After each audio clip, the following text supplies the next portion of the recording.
Afternoon everyone, Brent here. I've got Brian with me on camera, Alex is an FC, and Scott and Andrew on the other vehicle. I hope you've all had a good day or a good night's sleep, wherever you might be. We're going to go ahead now and check on the last position of Kunyuma. He might still be in the area, so it's always worth having a look. We're very close to that area now, so we're going to pop through there. And hopefully he's around, and hopefully he's being as entertaining as he was this morning. Oh, we've got some piglets. Alex, confirm we still have no picture.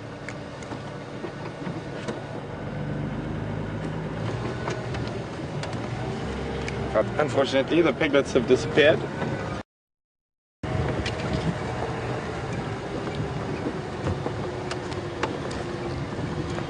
Get a whiff of the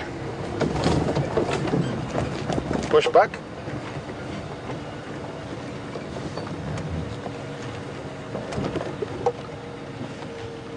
And I can't see him just yet, but as we know, he could be lying flat in one of these bushes.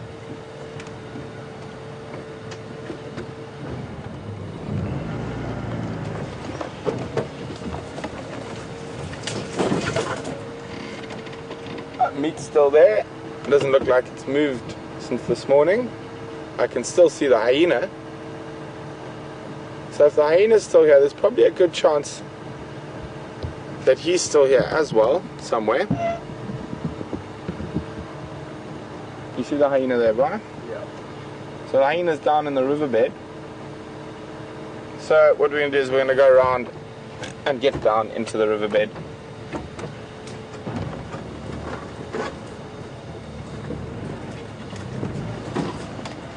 So as we go, we'll carefully check underneath all the bushes.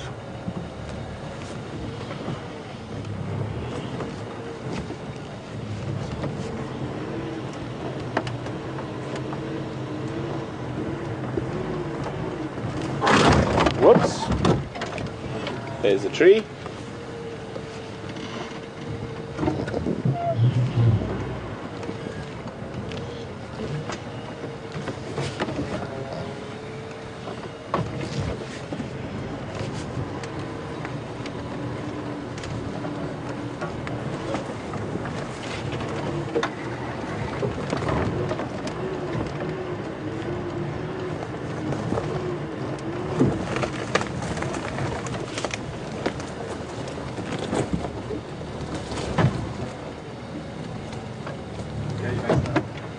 So I was just checking there. That's the last place we saw him, was at the base of this tree this morning.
There's no tracks of him coming out this way in the riverbed, and it looks like the last vehicle in here this morning was us, judging by the tire tracks.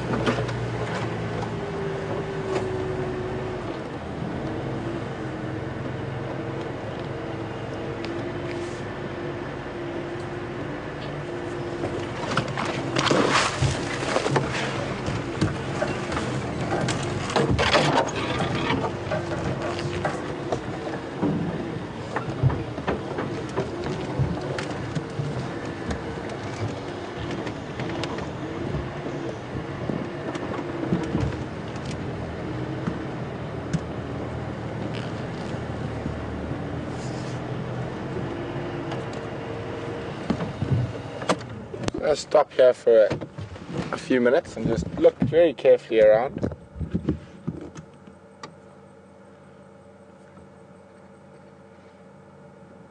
You almost wonder if the hyena's got the patience to wait till it rots and falls out of the tree.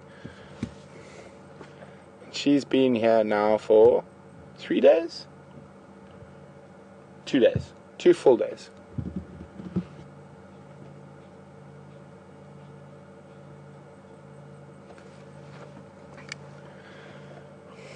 No sign of Kunyuma yet, just the one hyena still in this position.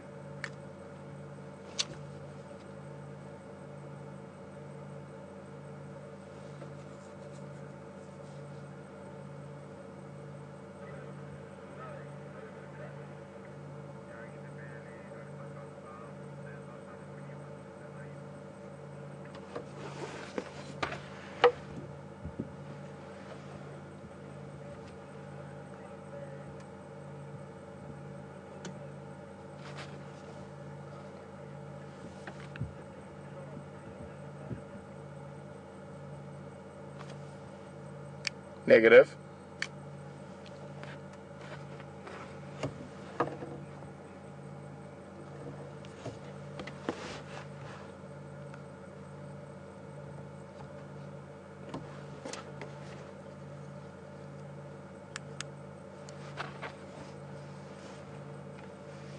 The hyena keeps looking up to the right towards the base of the tree.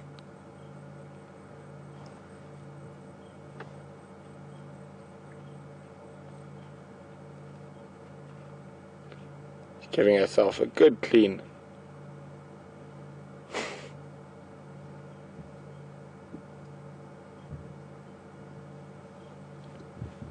Maybe she can come show us where the leopard is.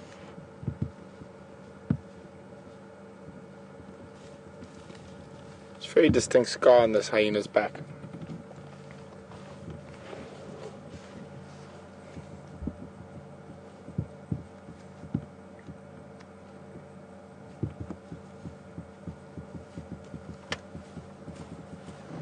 Stopping directly under the kill at the moment.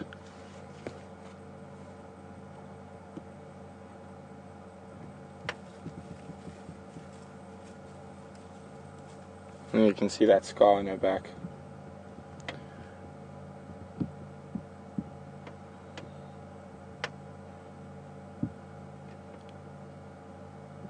Imagine how much frustrating that must be for her. So close yet so far.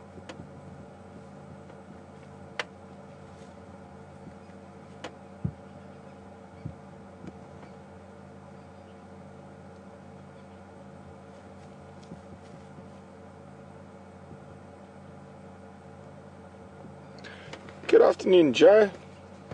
Welcome on Drive with us this afternoon. Joe said, wouldn't you think the hyena would be getting very hungry by now? Well, you can have a look at her belly. She's not incredibly hungry yet. When it arrived, she did have a very full belly the first time we saw it. So she's not stressed for food yet. And I think one of the reasons hyenas are so successful is because they do have the patience to wait.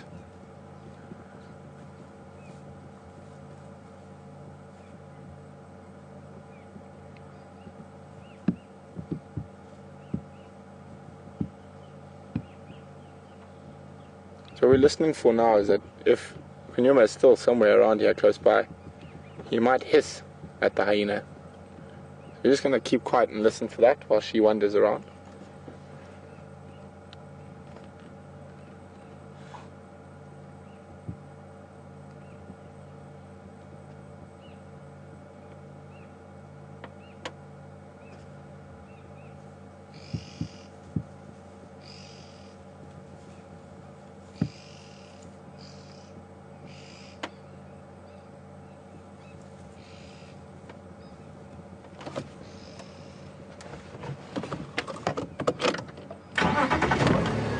See where she's going.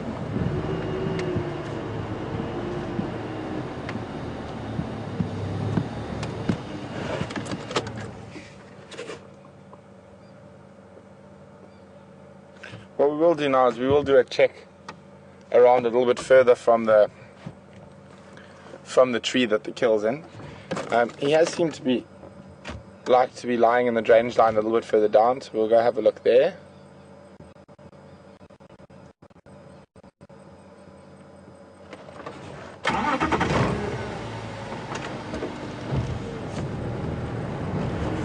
Maybe we've arrived as the hyena's patience is worn thin.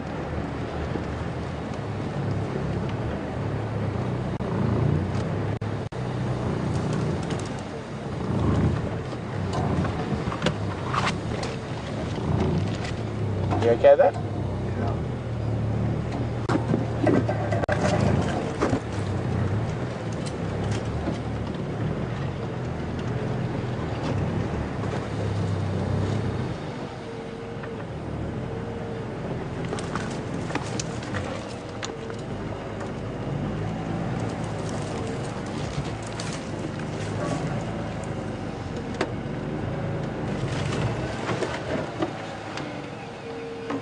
Not sure those birds are alarming at the hyena or possibly the leopard.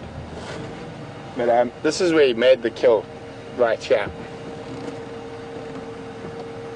We buried the stomach contents, so let's go back and we'll see if we can scoot through that on the side.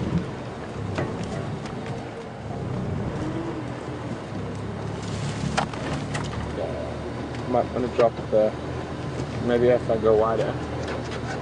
No. Just go forwards a little. Sure.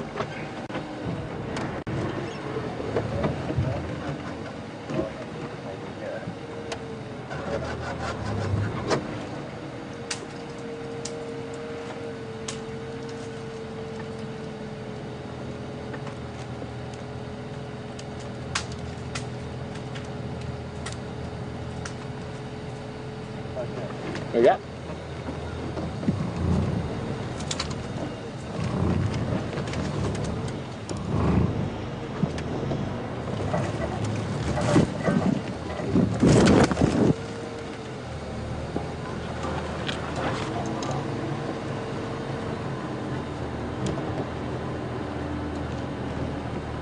Good afternoon, Susan. Welcome on Drive with us this afternoon. Susan would like to know why the vultures haven't found what's left of the kill. Well, Susan, the leopard has put it in a very good spot. So I'm just going to go back to get away from the sun a little bit. And maybe Brian can show you quickly the reason the vulture won't be able to see that. I mean, it's hidden in the top branches of a tree that's still got quite a lot of foliage, a tambuti, which is an evergreen tree. So, I mean, can you see it from there? As we go closer, you'll just start seeing the legs and where they're hanging down.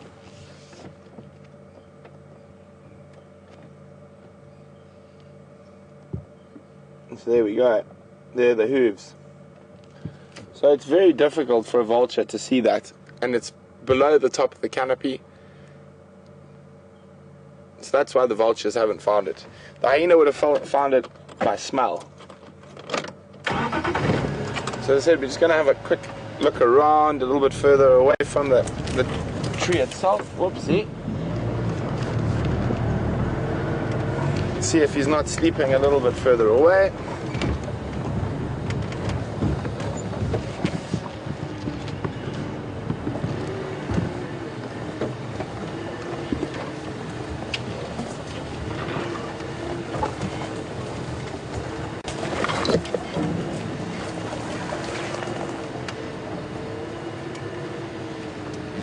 Is that still the hyena there, or was that leopard?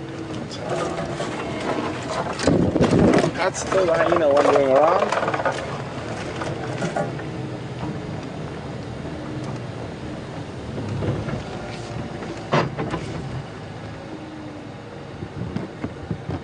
So I'm just watching the hyena, and if it disturbs the leopard,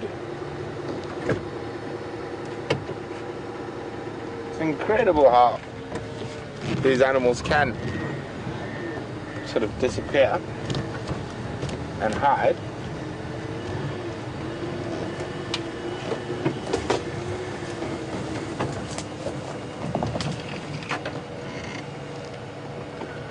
So what we'll do now is, we can't really see them anywhere here, is we're just going to do a loop around the area, maybe check near the water as well, where he drank the other night.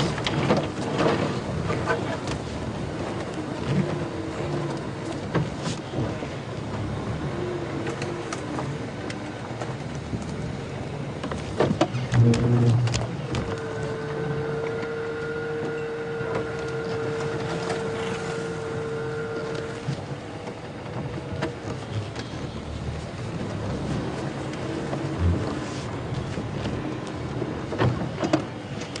all we know, he's just lying flat in the grass, letting us drive around him. It's one thing with a lot of these animals, they're so used to vehicles that they don't react when we're around.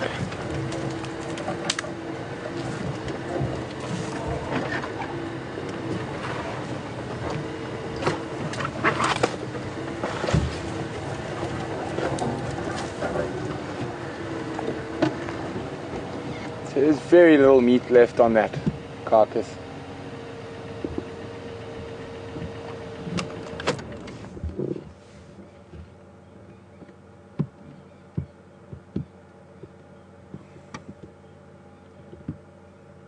No, it's next to nothing there. Yeah, probably not worth them coming back for. So I think it's a good idea to go check the water around. We'll do a little loop around the area.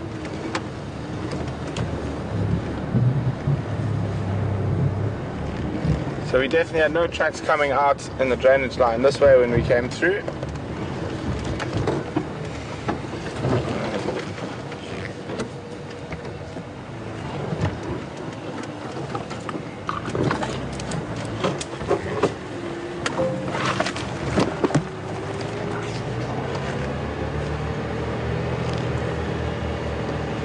Here comes the fun part. It's always quite often easier to go down these hills than up, especially now that there's been a few vehicles in here.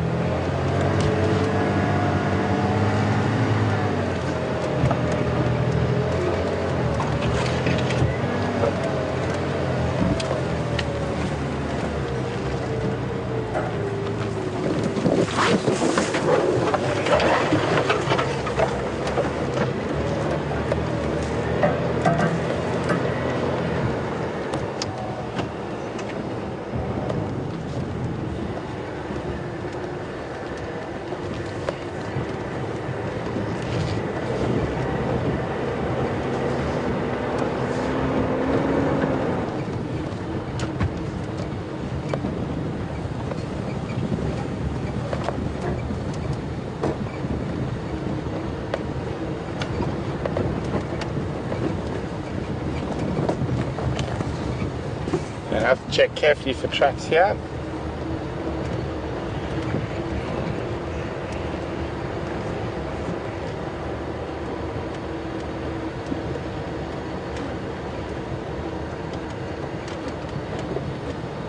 Just some buffalo tracks.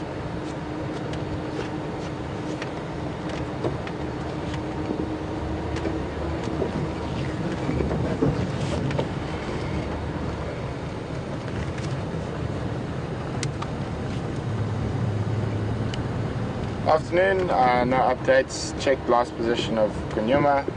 Animals not present. We are still following up in the area though.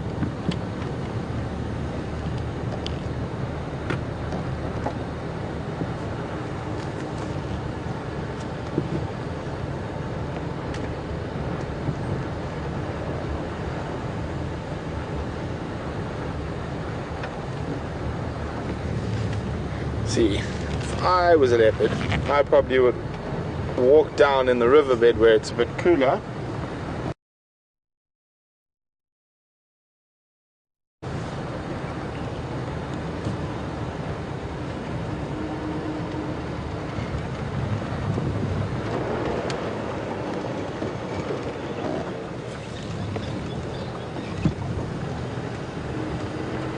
Good afternoon, Kathy. Welcome and drive with us this afternoon. Kathy is wondering what similarities are there between the African wild dog and spotted hyenas. Almost zero, Kathy, apart from the fact that they both got elongated snouts. And then the other question is, would they get on in the bush? Not at all. wild dogs really dislike hyenas a lot, because the hyenas are constantly trying to scavenge and steal food from them. And in certain parts of Africa, the hyenas will actually follow clans of wild dogs while they're hunting.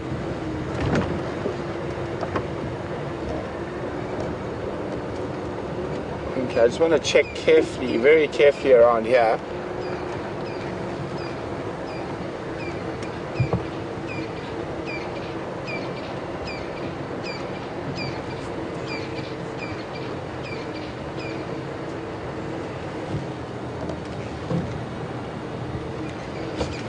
No tracks here just yet.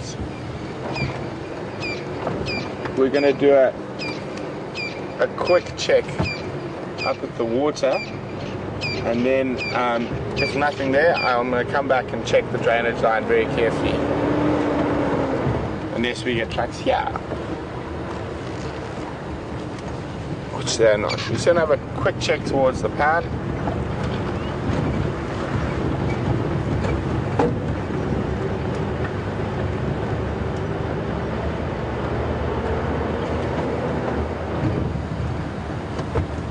But I'm not seeing any tracks on the road.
Oh, I don't think he's going to be visiting this pan at the moment. There are a couple of buffalo bulls.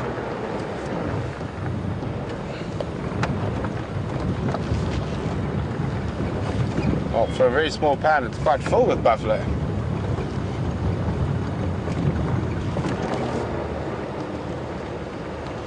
Four buffalo in this tiny pan.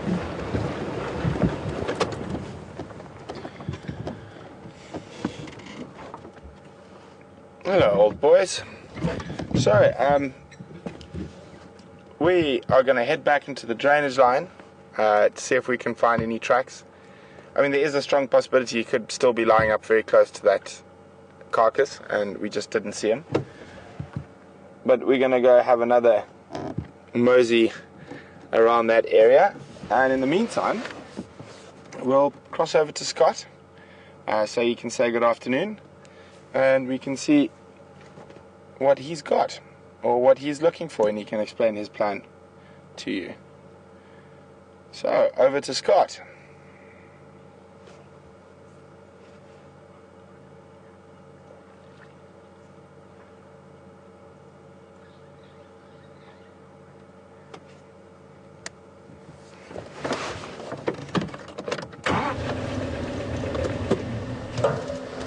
Good afternoon and welcome to a beautiful afternoon here in the Sabi Sands, as I'm sure Brent has mentioned. And myself and Andrew have seen one Inyala bull. That's the only animal we've seen so far, and we haven't really even seen many birds. It's been a little bit quiet so far, but we had a great little exploratory walk down a riverbed that's inaccessible with the vehicle. Well, it's not easily accessible with the vehicle, so we just walked down there to look for anything interesting and also just determine if there are routes to get in, if we need to get in there at any given stage. So just to kind of better our knowledge of the area and some areas that we don't know too well yet. So we did that, which was really nice. And then we've literally just come across one single lion track that would have crossed. There's a pathway that Andrew will be able to show you, very faint. There's a pathway coming towards us. Very difficult to see, but there's a pathway through that grass that this lion would have walked down. And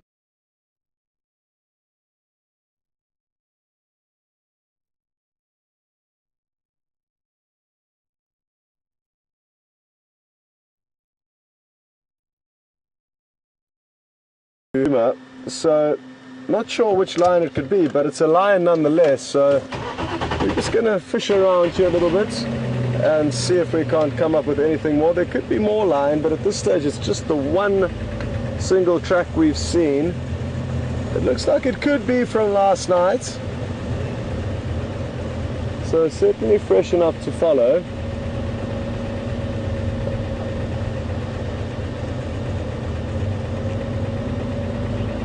But it's a tricky area, this. The road networks are few and far between, which make looking for an animal and tracking it down quite difficult, because the less roads there are, the less easier it is to link around and actually see tracks. The road is the best place for us to see tracks. As soon as animals veer off onto any of the smaller pathways or into the bush, it becomes really, really difficult.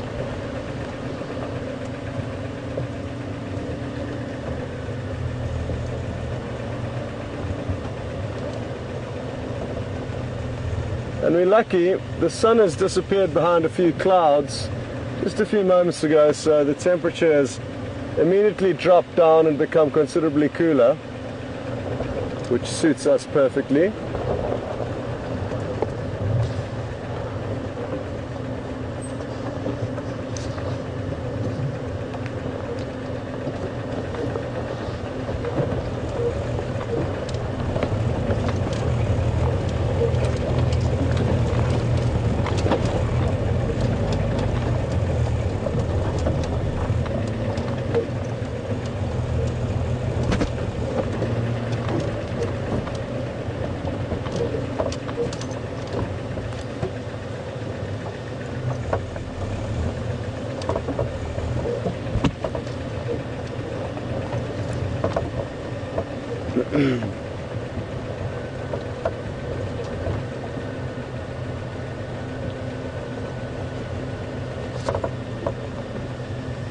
Not a problem at all.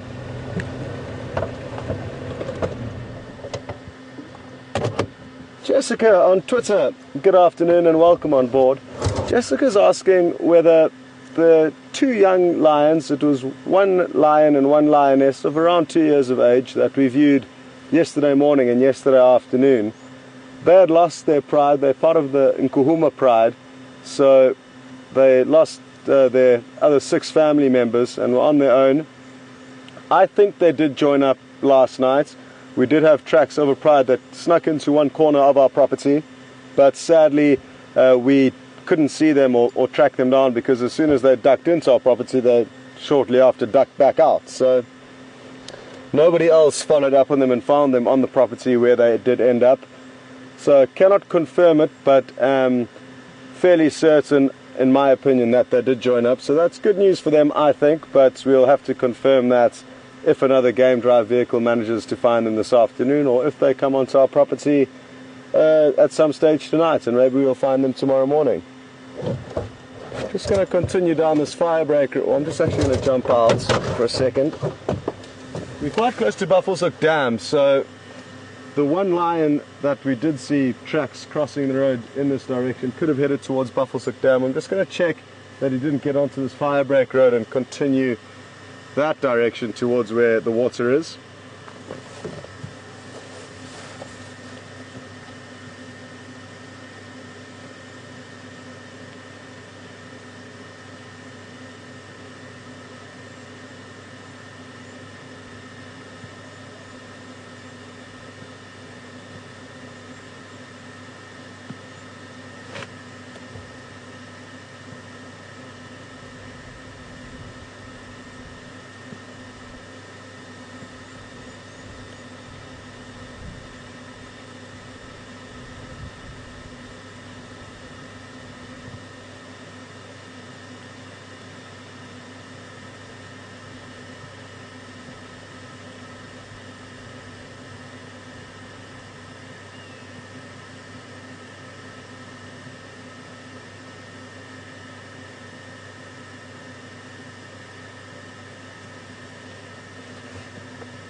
Okay, well, I didn't find anything,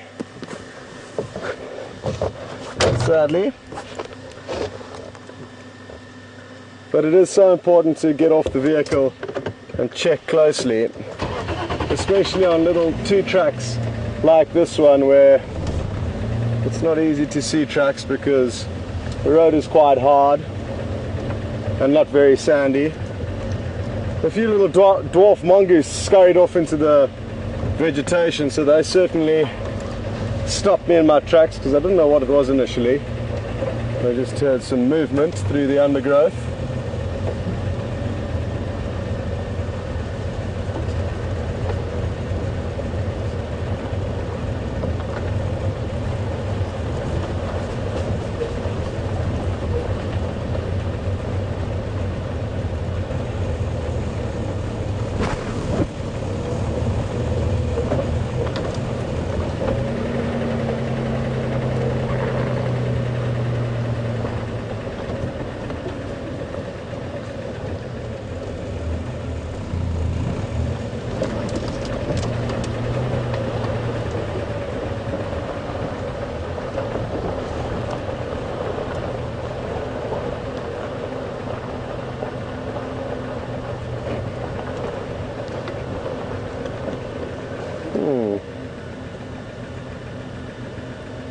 Here the lion tracks head up and down in both directions.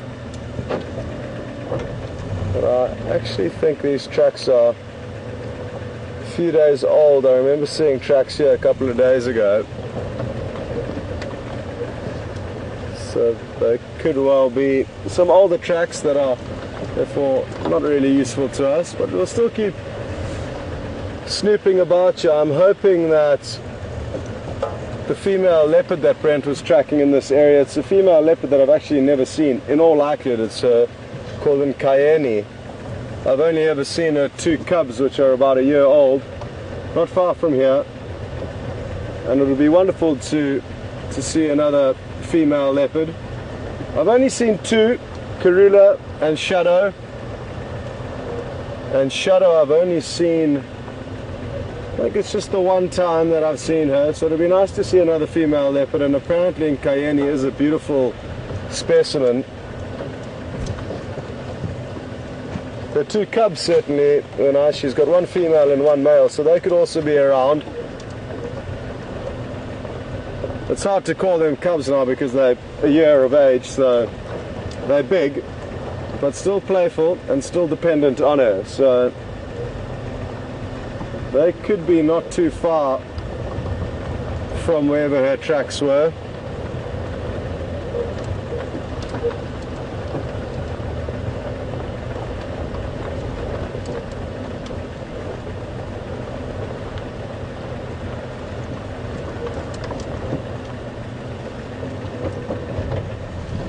Just going to get into position. There are some buffalo here at Buffelshoek Dam.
The individual that Andrew is just zoomed in onto is a really big specimen.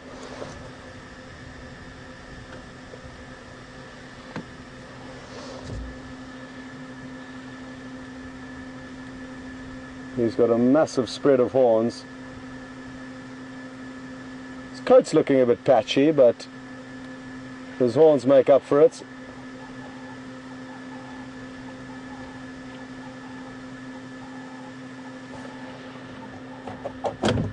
Alex, please could you relay all of Brent's messages, because I don't copy any of them.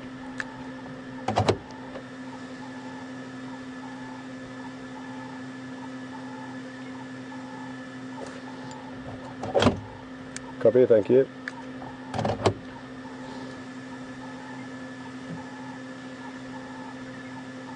Are you?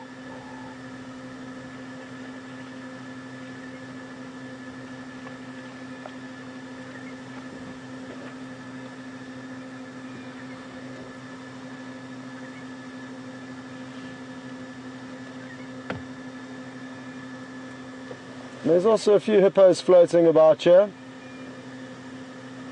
Well, that's a lie. They're certainly not floating. Hippos don't float. They are standing. Wherever you see them, it means that they can stand, even if it is just off on their back legs, pushing themselves up in order to breathe.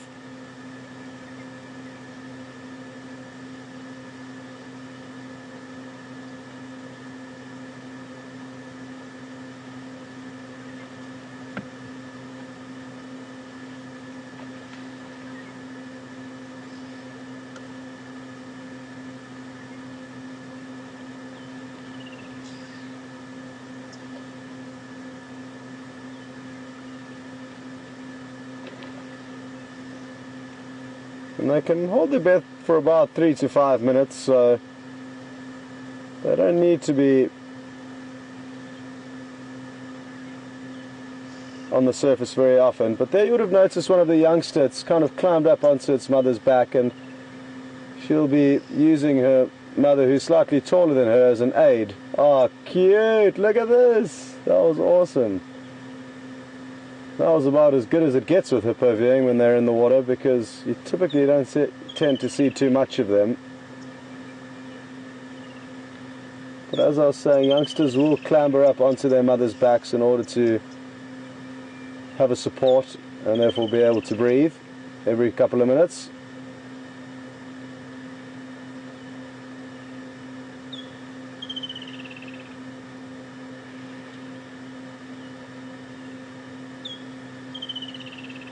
And that youngster certainly seems to be in a playful mood.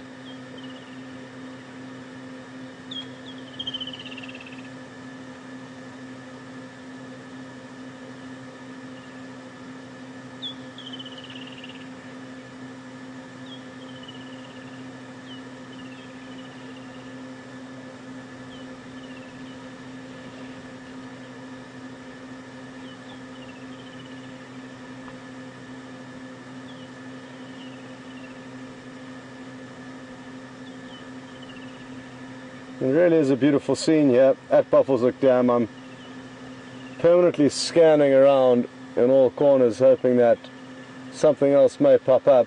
And it wasn't very long ago that Mvula, a beautiful big dominant male leopard, was lazing about here. A lot of predators move through this area according to their tracks. I've never personally seen one here, but we know for a fact that they do move through here. And this is a large water source, and it will continue to get a lot of action over the coming months as the other smaller water sources dry up. So look forward to spending some time here, and we no doubt can have some great sightings here.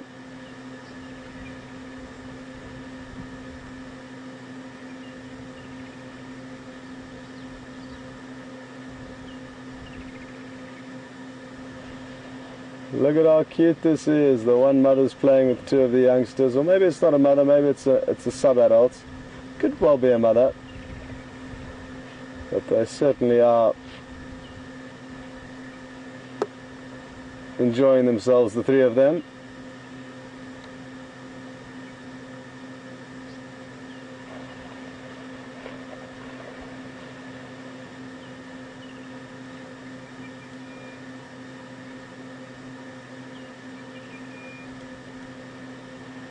You might hear a bird calling. That was me, but listen out for the bird doing the real thing. You picking that up? That's a orange-breasted bushshrike or sulphur-breasted bushshrike. Really beautiful bird, and I wonder if it's not the same one that I managed to see here a few months ago. It's the only one that I've managed to show any of the viewers, and they're exceptionally pretty birds.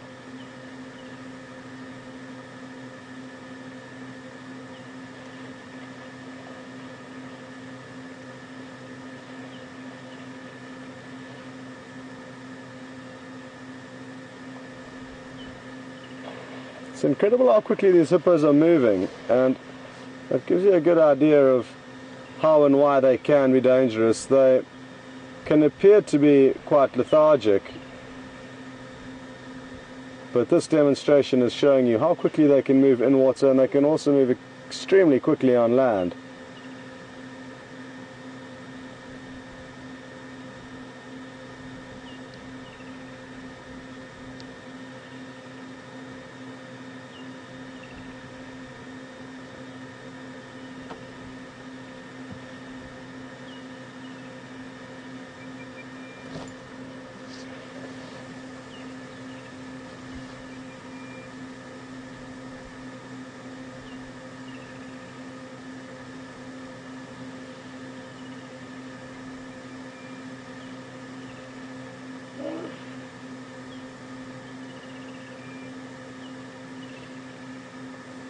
Chris from North Carolina, good afternoon and welcome on board.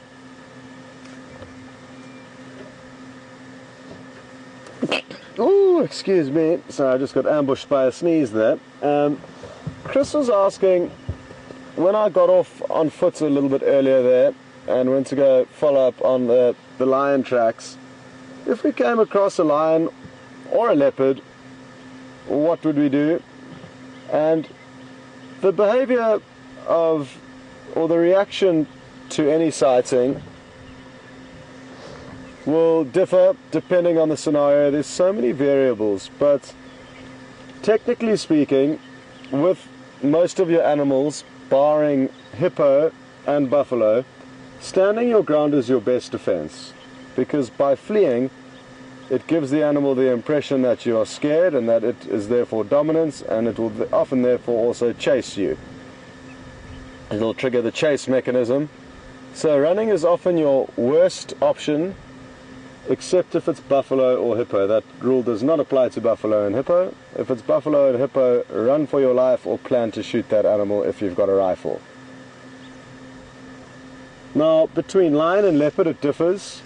In leopard you should not make eye contact with, whereas lion you should.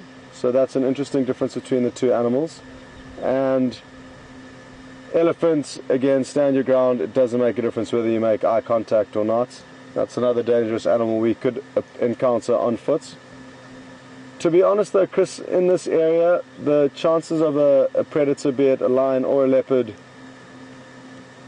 causing any major harm to you is quite slim, because there's been very good treatments of these animals and proper guiding techniques.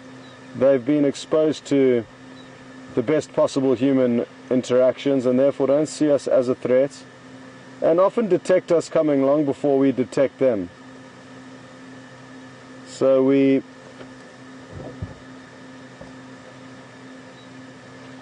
they don't really ambush them or surprise them a lot of the time. If in a certain circumstance the wind may not be in the animal's favor and it may not hear you coming, or various things may cause you to startle the animal, it may give you a small charge or growl at you, but again, standing your ground would be your best option, and slowly backing up over time is inevitable. You can't stand there forever, so to slowly back up would be the realistic way of actually getting out of that sighting eventually.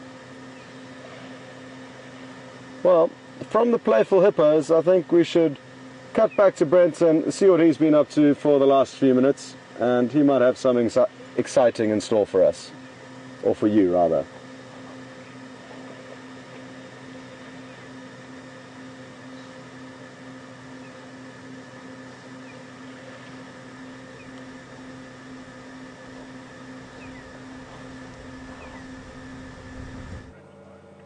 Welcome back, guys.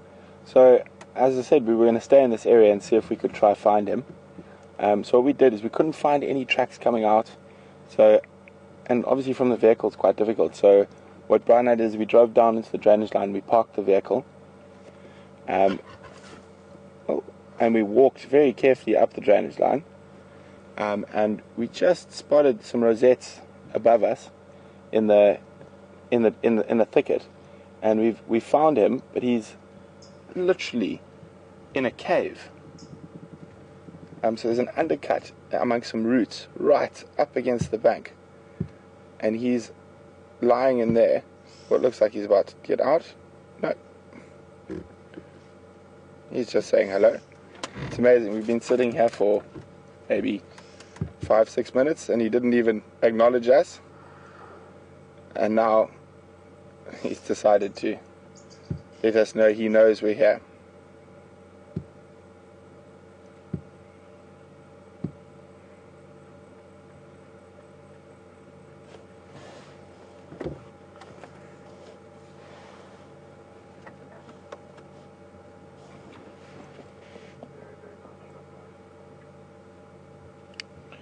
Station's relocated Kunyuma in the same position.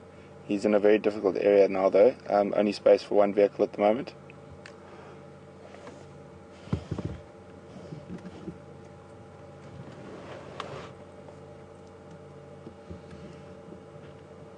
So it's quite a nice spot for him to hide.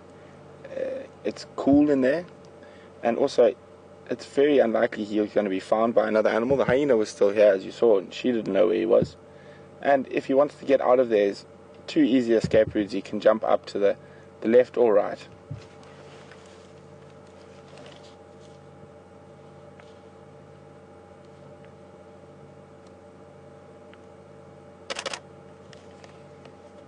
Oh, those eyes, just fantastic. Oh, he's got an itch.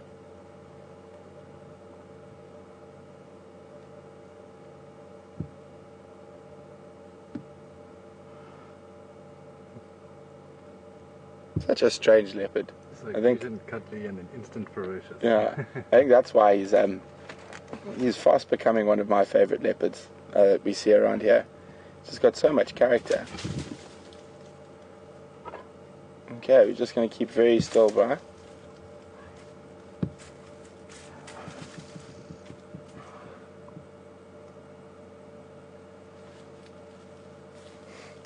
Very strange leopard. Okay, we're just going to let him move off behind us. I can't see him. Why can you? Yeah, Is he he's about 5 meters behind still walking? He's moving now. Okay. Just going to not move while he's still close to the car there. He's about 20 meters. He seems like he's still a bit grumpy this afternoon. So just going to wait a little bit till he's moved a bit further away, and then we'll move the vehicle.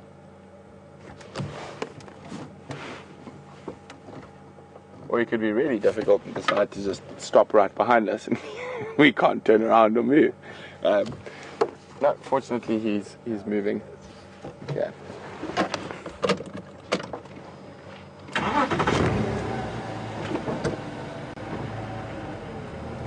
So the brake. Yep. Oh boy. Smelly.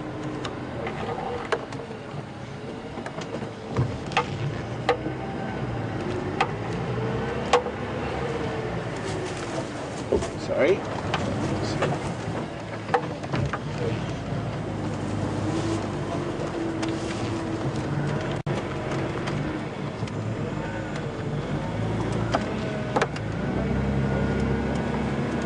One of the reasons we use these very short little vehicles as filming vehicles is that because it gives us the ability to get into places and turn where your normal big game drive vehicles wouldn't be able to. Which is obviously very useful for us.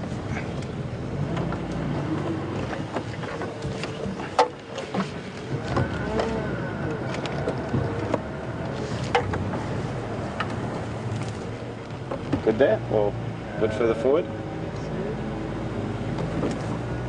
I can go a bit forward. Even there's Should just... Perfect there. Oh, A little bit forward. Perfect. okay, there we go.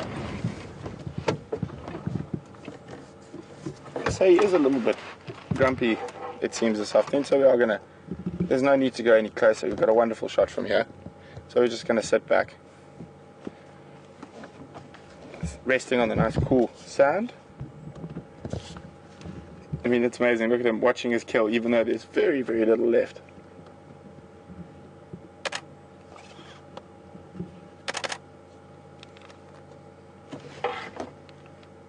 I'm sure that hyena's still around as well.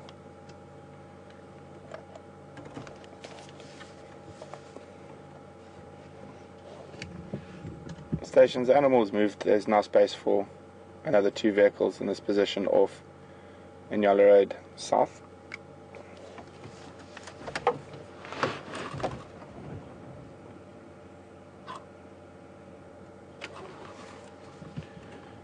So you're braking quite badly. I'm with Kunyuma.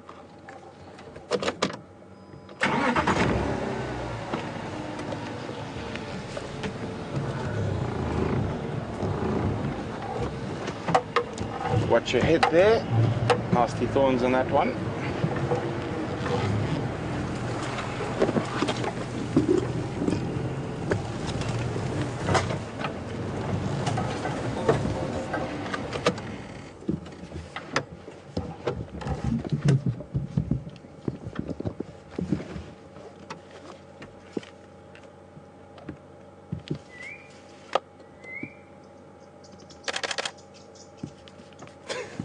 Funny guy. He thought about snarling at us, and he's like, actually, no, I'm not going to this time.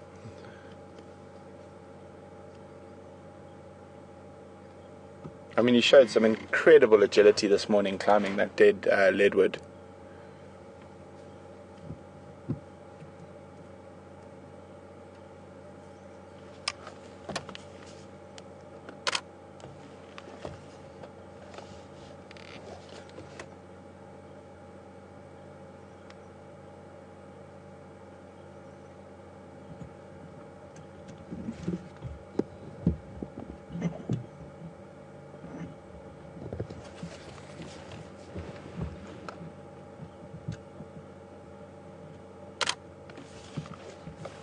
Boom, back in the sand.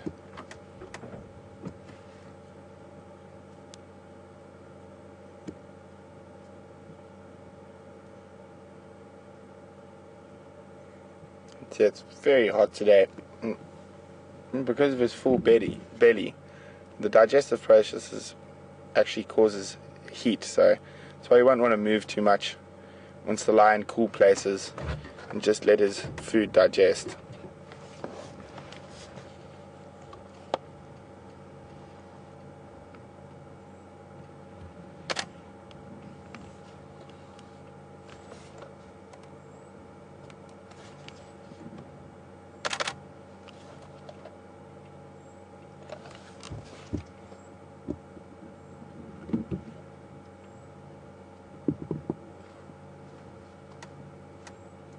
He's still conscious of noises around him, listening carefully.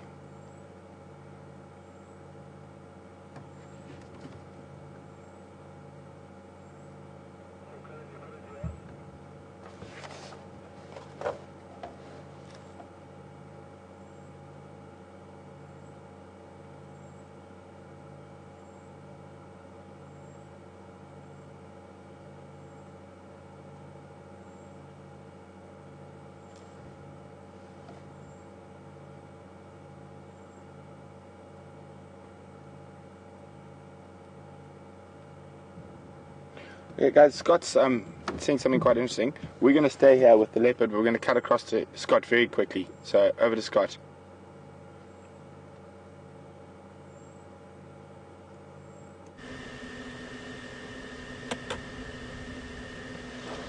Well, this is the most bizarre thing I've ever seen.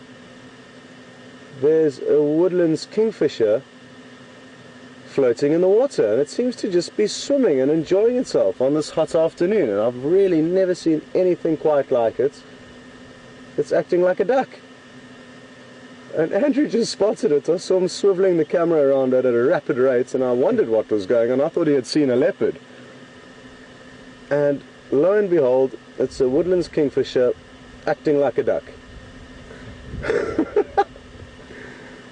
Well, these are the strange things that happen out here that you just can't describe and will never know what causes it. But it's a first for me, and I'm sure a first for a lot of you as the viewers. It did fly up and then plop back down into the water just a few seconds before Alex cut across to us. And let's see if it does it again.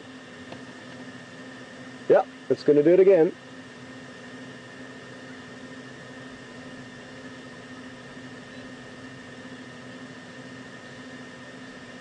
There we go.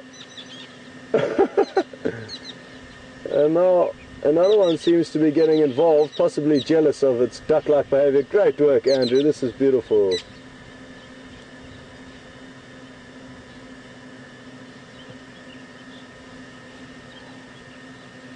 And back in the water. Well, this is very, very unique behavior, and possibly why the other woodlands kingfisher flew over almost alarmed by its behavior. And then this one flew up and almost tempted it to come and join him or her. Absolutely crazy.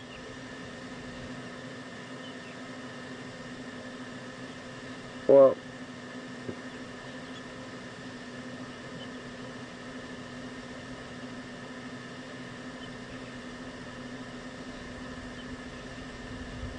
it'll be interesting to know if this has been documented before. It is possible that it has been, but I'm certain it's a very uncommon occurrence, even for the kingfishers that are fishing kingfishers. Now, the woodlands kingfisher is an insect hunter.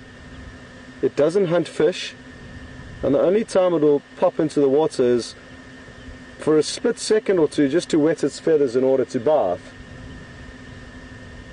Whereas now, it's simply just enjoying itself. And if the hippo can enjoy themselves in here, and the buffalo can, this woodlands kingfisher obviously thought to itself, well, I'm also going to get involved in the action here at Buffalo's Hook Dam. Absolutely crazy.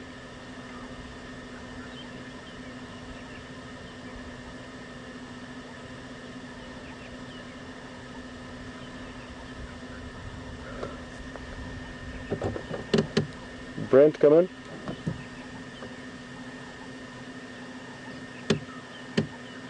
Confirm that's Brent.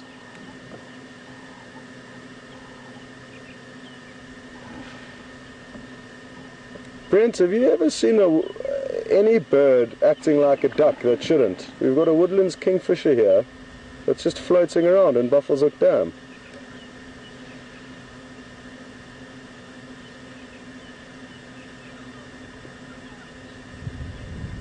No, he flies around and then plops in and then just floats around enjoying himself. Okay, good, because that's what I thought. It's the most bizarre thing I've ever seen.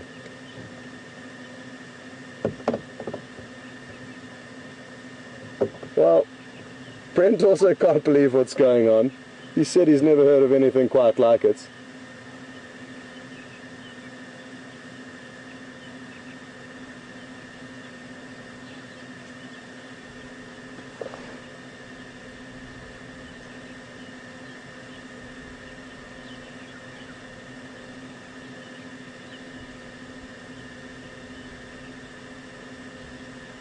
Well, clearly it's having no problem flying. Whenever it wants to fly out of the water, it clearly does with no issue. And it's covered some large distances, and Andrew actually did such a great job tracking it as it did do one of its biggest roundabout flights since we've noticed it here. It's certainly not in distress and certainly not incapable of flying. And the short distances it has flown, if it was stressed, it would simply have flown in the direction of land if it was panicking. There we go, absolutely not an issue at all.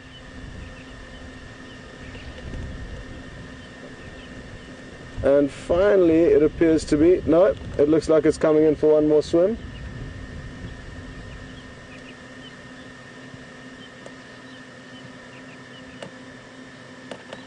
Wow. It's testing Andrew, and it really is just having the time of its life here. Now by flying around every few minutes it dries out its wings and allows for a bit more swimming time, because if it did spend too long in the water it probably would eventually saturate its wings and then not be able to fly. So that's potentially why every now and then it decides to do a few loops around. Anyway, we'll cut back to Brent's and see how things are going with the leopard, and we'll keep monitoring this woodlands kingfisher. I'm not going anywhere, that's for certain, and we'll keep you updated on its movements.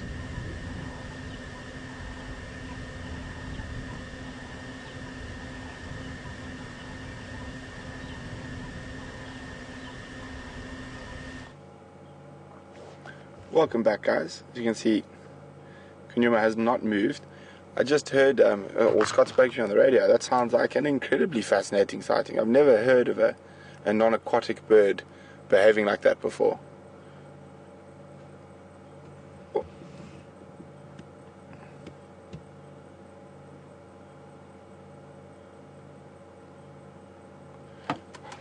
Hot, fat cat.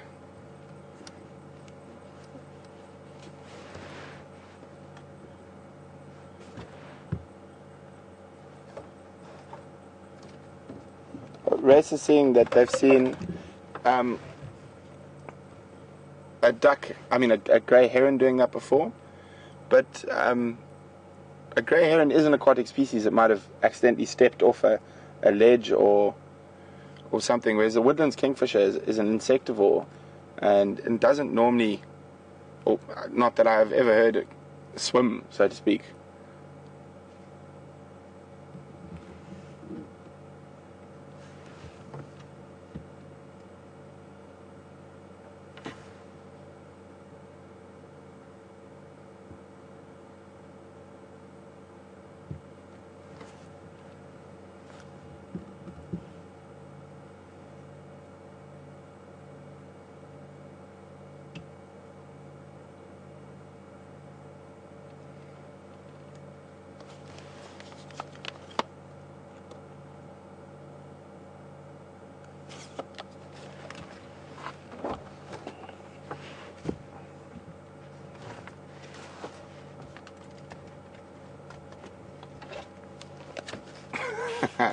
Isn't that a comfortable kitty?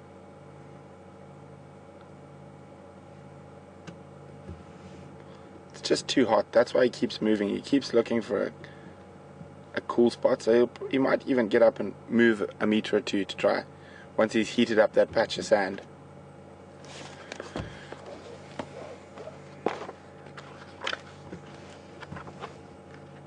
There we go. Hot boy.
Sure. He looks quite uncomfortable. the moment with that big belly and heavy panting. It's hot with no wind. Yeah. I mean, it's an incredibly still afternoon here. It is sort of that oppressive heat, especially down here in the drainage line. There's almost zero breeze. And we can't even hear birds at the moment. All we hear is the odd cricket.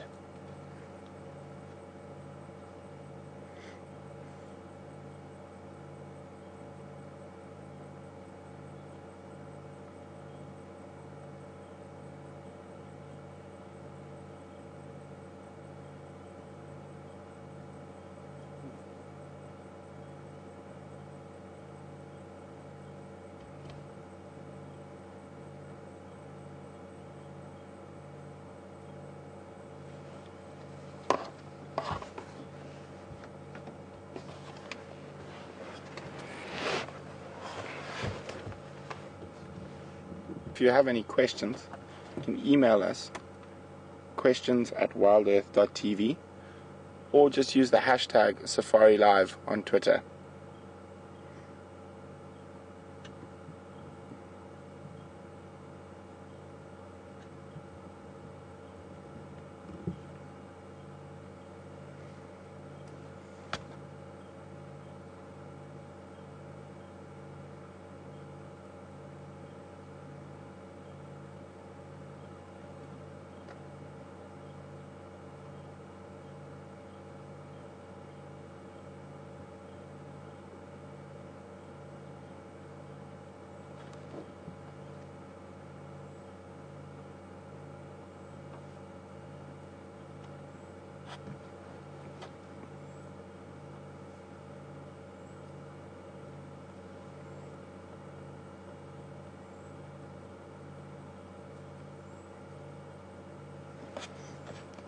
So while he's sleeping, if we have a quick look at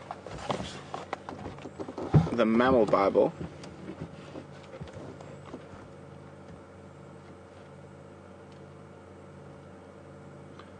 good afternoon, Angela in Massachusetts. Angela would like to know if a hyena came across a leopard kill on the ground, who would have the upper hand.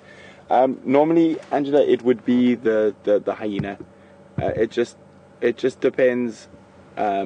It just depends on the individual leopard and the size of the male. If it was a female, always the hyena. And we're just going to have a quick look here.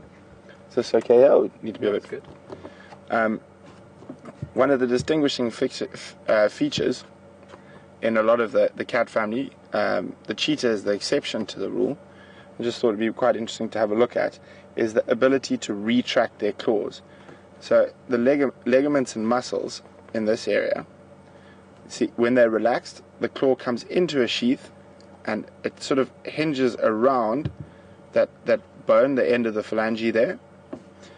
And when they tense those muscles there, it pushes the claw out. So that way it can protect the claw, they can protect their claws so they don't get blunted or broken on rocks. And also it enables the muscles to increase the power of which when they really need to grip into something. So there's just a little diagram of the inside of what could be a lion or a leopard's, or even your domestic cat at home. A little what the inside of their foot would look like on an individual toe with a claw.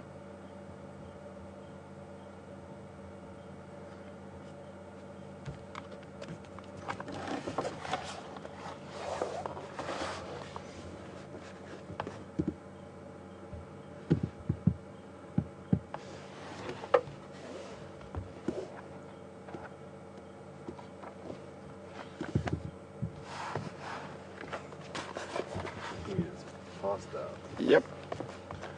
He's even got his tongue sticking out a little bit. Hot and full.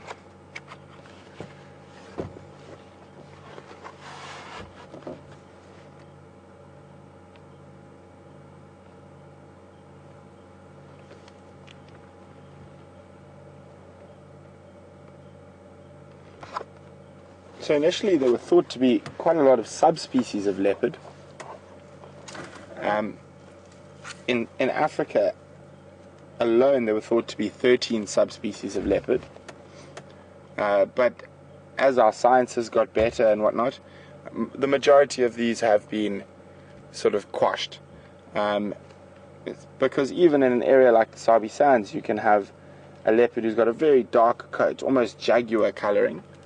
And then you can also have a leopard who's got a very pale coat. So like people, you can have quite a lot of variation in coloring. Sorry guys, I just got a report in that there's some action with Scott. So I don't think he's going to do too much. So what we're going to do is we're going to cross over to Scott, go see what he's got. So off to you, Scotty.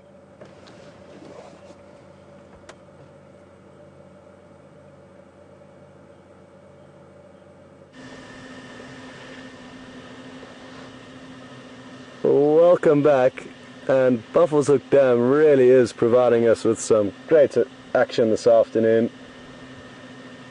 The woodlands kingfisher that was behaving like a duck earlier has disappeared, but just a few seconds ago this breeding herd of elephants arrived, and what a beautiful sight this is. The sunlight is perfectly in our favor. Oh, look at that, that's interesting. The individual on the right has got some broken cartilage in its ear, and that happens with elephants occasionally. What causes that broken cartilage I'm not exactly sure, but as you can see it's a youngster, and possibly it's a birth defect, or possibly the cartilage breaks when the animals are young and then never returns to normal.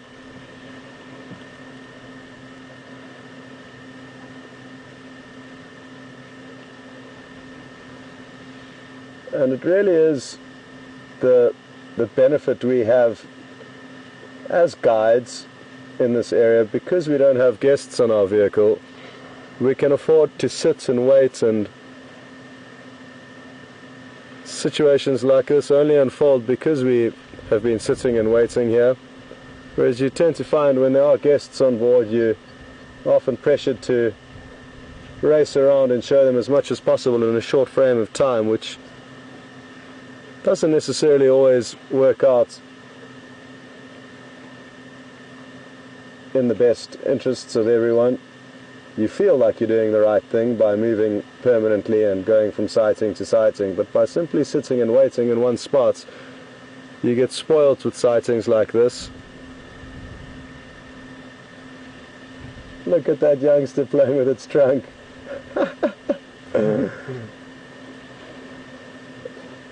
Absolutely awesome. It takes them a long time to get the hang of their trunk, and it's obviously, like most young animals, simply playful and getting to grips with this very strange adaptation of a nose.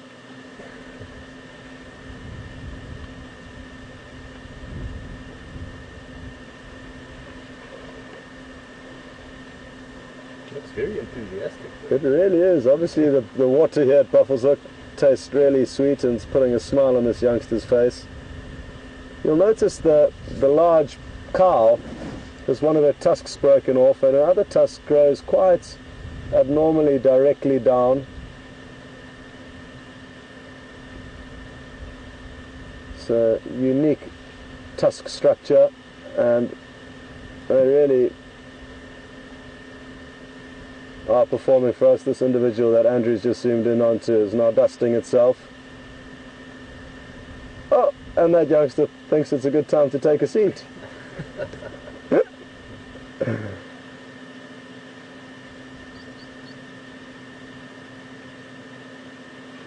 Certainly one of the greatest of all the high-profile animals here to view, the elephants.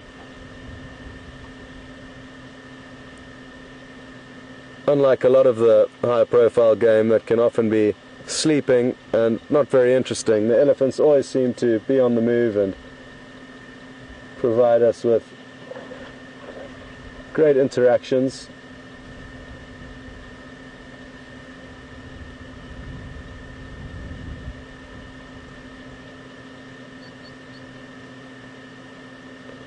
There's just under 20 of them here, so a fairly large herd for this area of the Sabi Sands.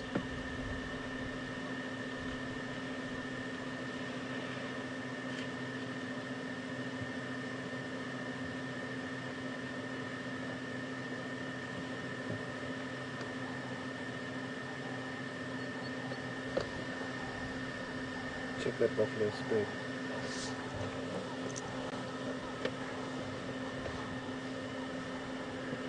Andrew's just noticed another beautiful big buffalo that's come down to the water's edge.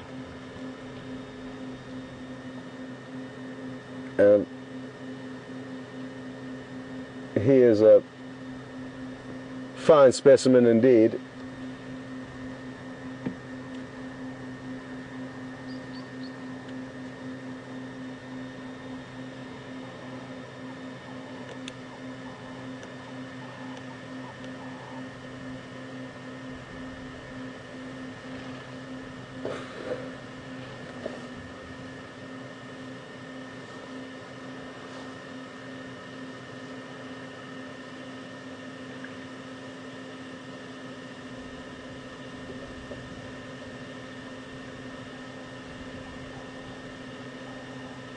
This looks like a slightly older cow. You'll notice above her eyes there's quite large dents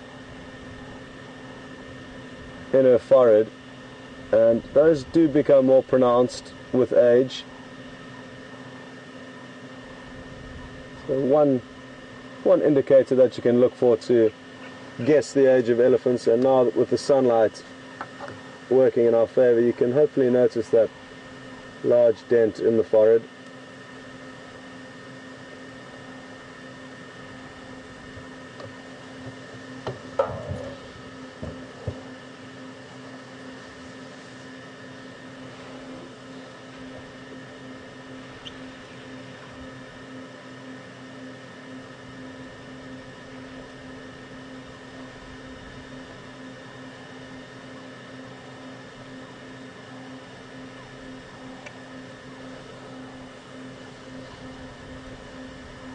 There's some very, very cute birds that I'd just like to show you. They're so close to us that it's an opportunity that I can't resist even when there are elephants around. And it's a little bird called a three-banded plover,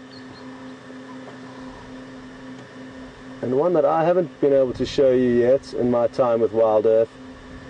When it turns around to face us, you'll notice the bands on its chest, 2 black and 1 white, hence the name three-banded plover. And they prey on aquatic invertebrates, so often find them on the edge of little dams and ponds. But because they're so small, unless they're very close, it's difficult for us to show you their true beauty, as goes for a lot of the birds.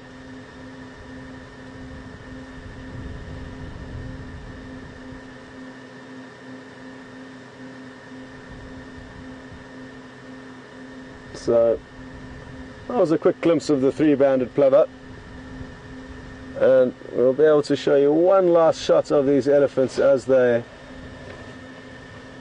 head off from the dam.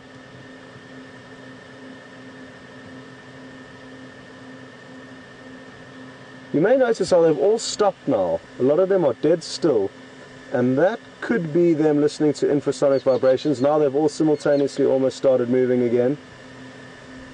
I hope you noticed that, but for a split second there, they were all almost dead still.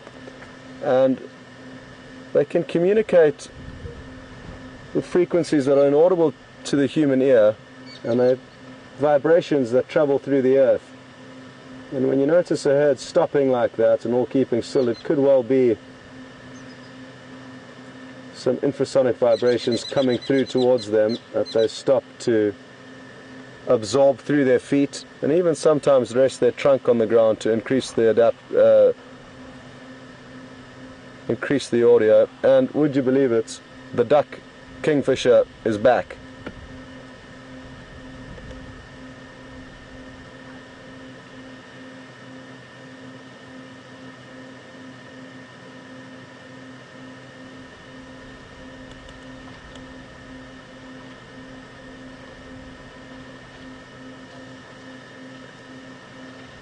Carolyn in Chicago, good afternoon and welcome on board. Carolyn's asking how long it takes for a baby elephant to control its trunk, and I would say kind of a rough rule or a rough time period would be 3 to 5 years in order to start getting fairly decent control of that trunk, but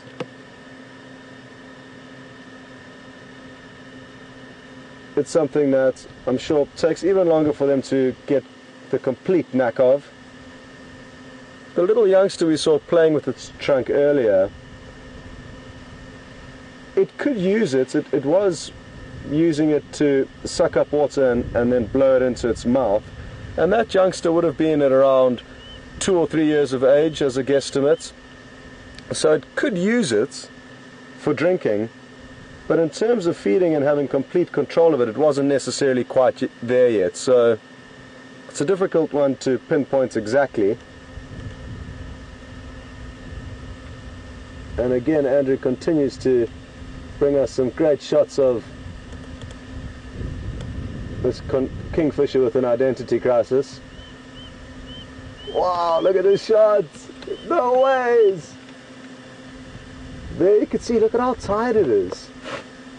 So obviously it requires a lot of energy to fly with its feathers wet and heavy. And that was some crazy camera work, together with an incredibly unique sighting. And it was funny to see the kingfisher literally panting. It was having so much fun, but needed to have a breather.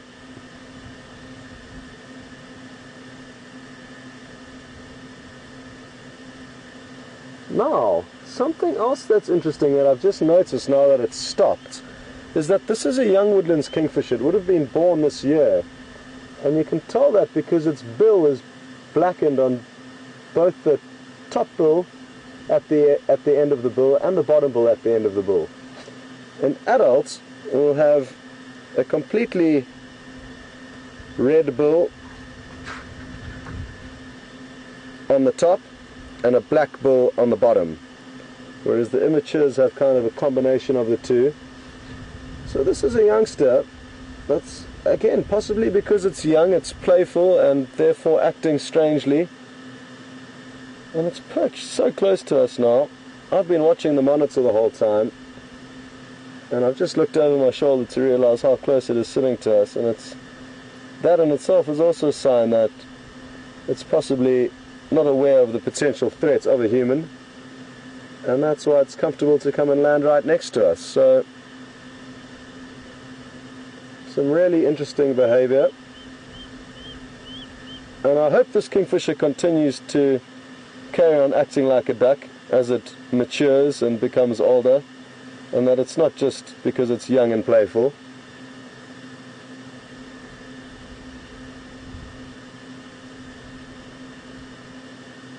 Certainly something to look out for when we do come back to Buffelshoek Dam in the future.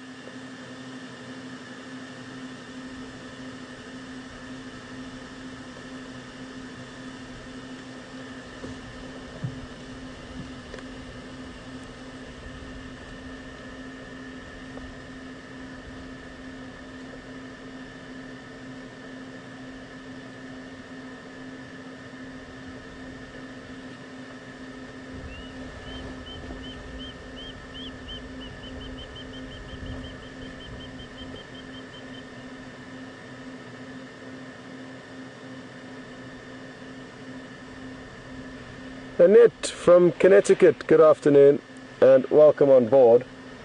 Annette is asked a question about the hippos, and Andrew's just going to pan across from that grey heron to the hippos now. They were starting to show a little bit of action, and look at how comfortable that one looks resting on its friend. Ned is asking whether the baby hippos can swim to a degree, and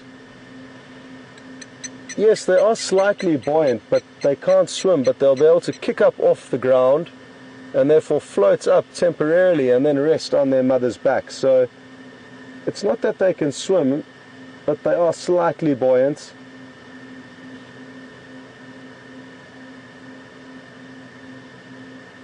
I guess similar to us as humans, you know, if we kick off the bottom of a swimming pool, we will float up to the top, but unless we keep kicking and propelling ourselves, we would then sink back down again.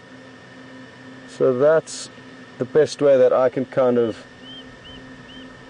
compare it to an animal of similar buoyancy issues, us and them. So it's not that the youngsters can swim, they're no different from the adults, and that's why they do need to rely on their mothers to rest their heads while they drink.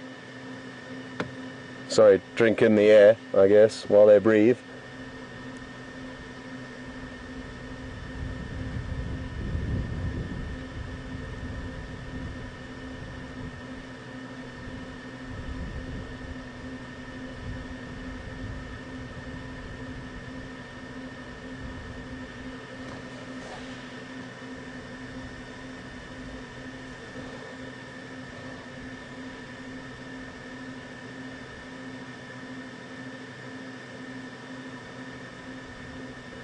Well, it seems like the action here at the dam is beginning to subside somewhat, so until things heat up again, we're not going to go anywhere at this stage. We will cut back to Brent, see what the story is with Kunyuma, and we'll be sure to let Alex in Final Control know if things heat up here a little bit later. But what an incredible sighting, or sightings, we've had here, and just goes to show that sitting and being patient in one place can sometimes reward you. So that's the lesson we've learnt this afternoon. Over to Brent.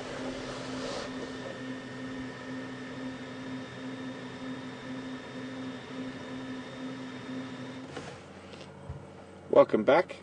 As you can see, we're still with a very sleepy cat.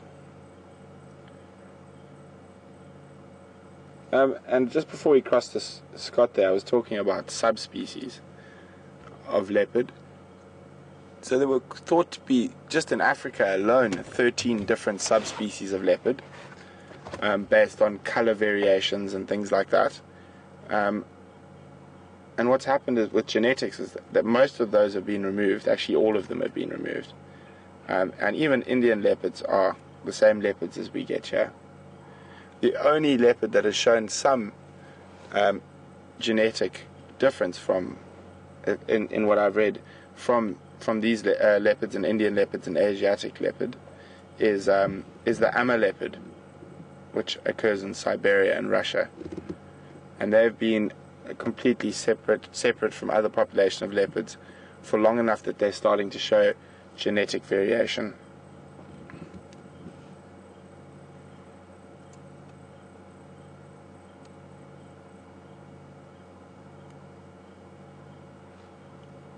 So, for example, like one of the subspecies of leopard that was listed was called a Zanzibar leopard, and it was supposed to occur only on Zanzibar Island in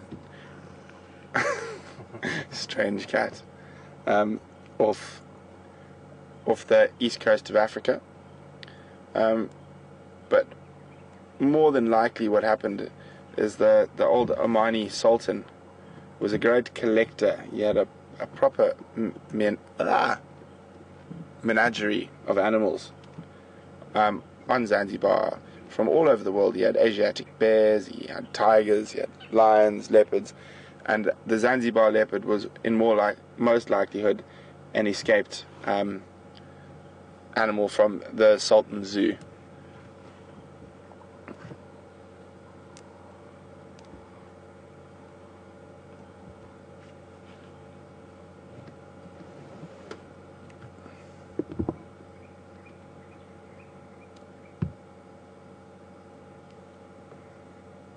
It's amazing how that skin sort of shakes, just that little, to keep the flies off. And smelling where the hyena was sleeping. Oh, just checking. Still there, don't worry.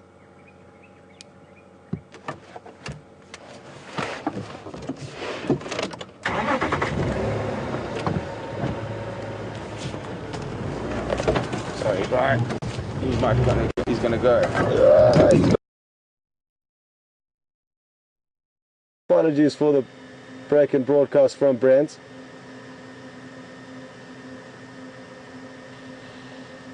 And the grey heron has repositioned itself in and amongst these buffalo, and it almost kind of was waiting its turn to get involved in the action, and now it's going to provide us with potentially some hunting. Before it was perched up on the bank, so not in a position to do any hunting. But now that it's at the water's edge, it obviously means business and would like to look for some food.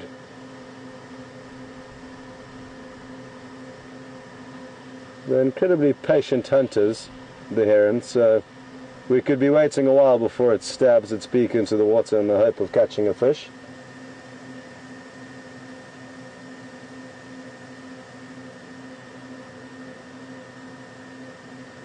And watch how slowly and carefully it places each foot as it moves slightly further forward. They'll also use their feet to help them detect anything swimming about in these dark and murky waters. I wonder if they've got special eyes to see through the water, like polarized or something. That's a good point. Some fish eagles. Yeah, they do certainly take into consideration their refraction from the surface of the water, because their prey will be in a slightly different position to what it appears from above the surface. So they will take that into consideration. But in water this murky, I'm not sure if any form of polarizing would help, because it's simply just too dirty. And you can see the little three-banded plover in the background, hunting some smaller prey, looking to be having more success and more joy than the heron. But it requires itself to spend more energy hunting hundreds of tiny bits of prey than the heron that could, I guess, rely on fewer but more substantial prey items.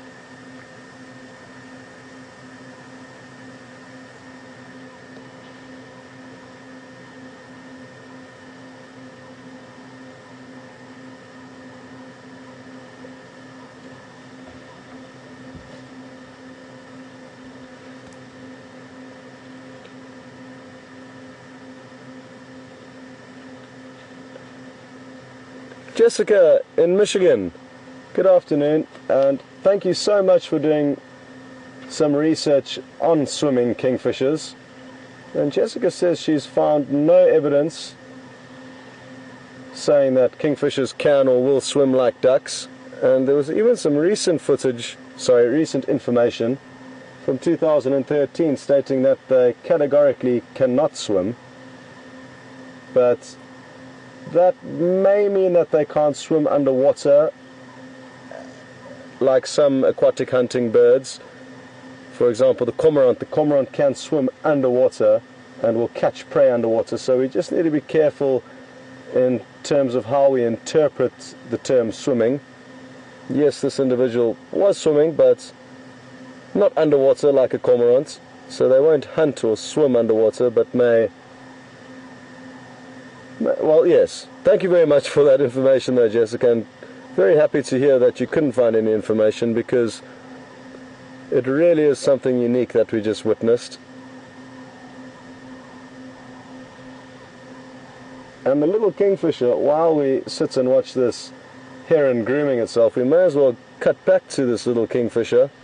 It's still sitting in the same place, not far from the vehicle, just enjoying the evening chorus,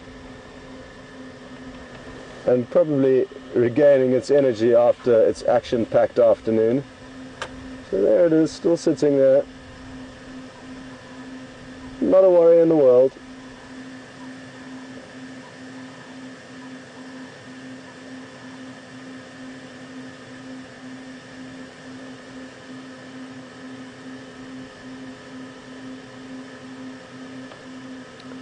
Well, the good news is Brent's regained his signal, and there's some good action across there, so we're going to cut back to Brent and we'll catch up with you guys a little bit later.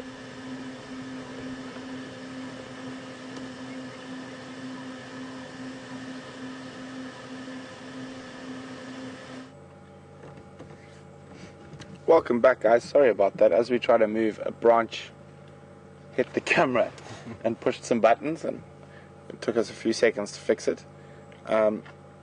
But Kunyuma's back up the tree. He's making the most of what's left, very little what's left of that carcass. And this is actually now prime time for the hyena, but who seems to have wandered off, because there's so little left that the chances of a leg or something falling out are quite high. And the other thing is that the hyena is able to eat parts that the leopard's not, like the main large bones in the legs. So a leopard will probably let that drop when it gets to a stage.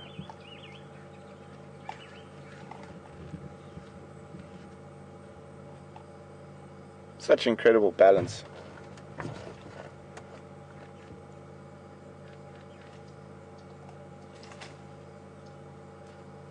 Be interesting to see if this noise of him feeding and moving in the tree might bring the hyena back if she's sleeping somewhere close by. See? Boom. There went a leg. No, come on. She must have heard that if she hasn't moved off. Wait 2 days and then leave just before the good stuff happens.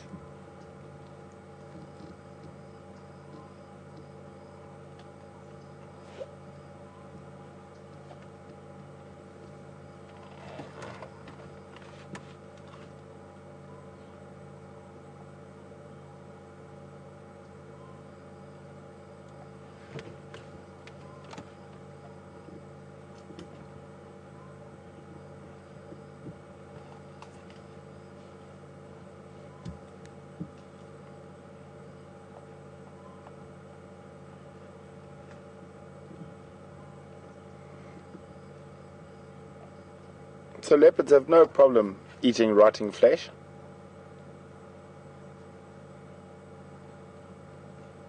Their digestive tract is designed to be able to handle things that we would think are completely repulsive.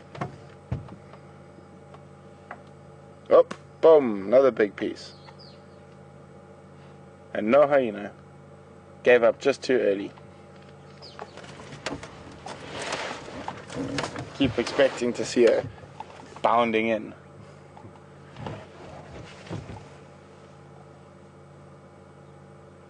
I think I heard something. Yeah, here she comes. Here she comes. She heard it. She wasn't.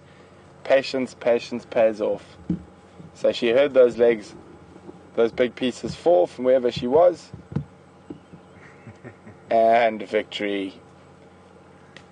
Patience. I'm just going to move a little bit forward so we can see the hyena feeding.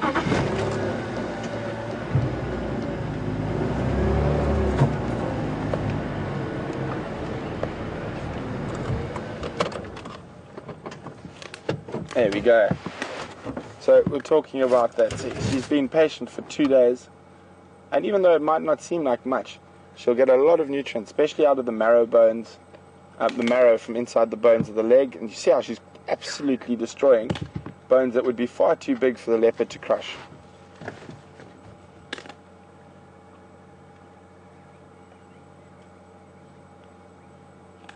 Yeah, that's crazy.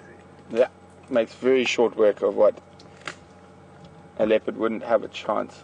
Well, boom! Happy days. Another leg.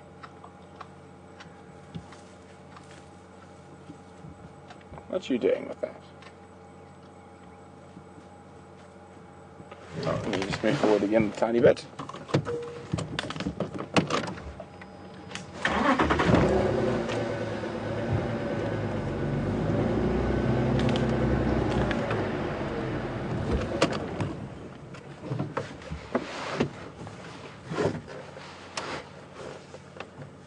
I think there's more than one hyena.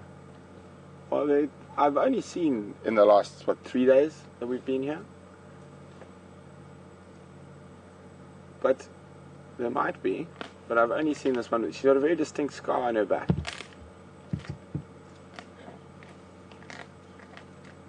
And it's a very nice thing to distinguish. She has got very tatty ears as well. But that scar is very distinctive. Maybe it looks like from a lion, or doesn't look like it would be from another hyena. It looks like maybe had a tussle with a lion at some stage in her life.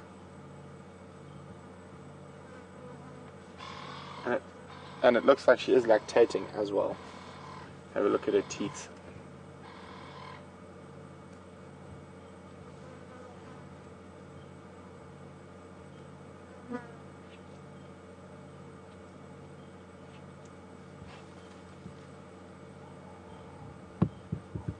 If another hyena that did come in here that was higher ranking, for example, than she is in the clan, she would pick up that little piece of meat and run and try eat it on the move.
See, I mean, look at it.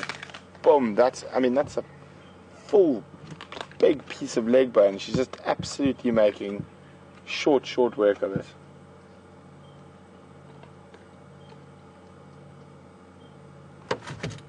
And obviously the marrow is very, very rich.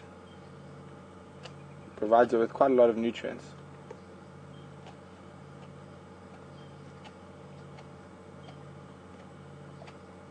I mean, there you can see the size of that bone that she's crushing through.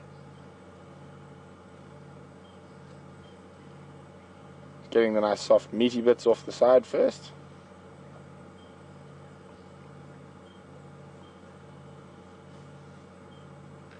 There goes crunch.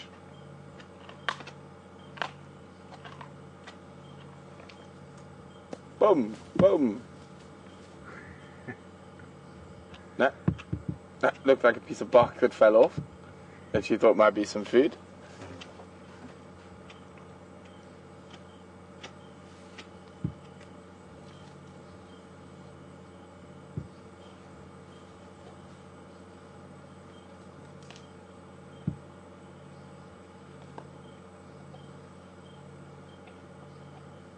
And you can see what effective rubbish men hyena are, for lack of a better word. Cleanup crew. Yeah, they leave almost nothing behind. The only thing that they can't digest are the hooves and the horns. And the rest hyena will make incredibly short work of. I mean, look at that, just gone. Marrow out.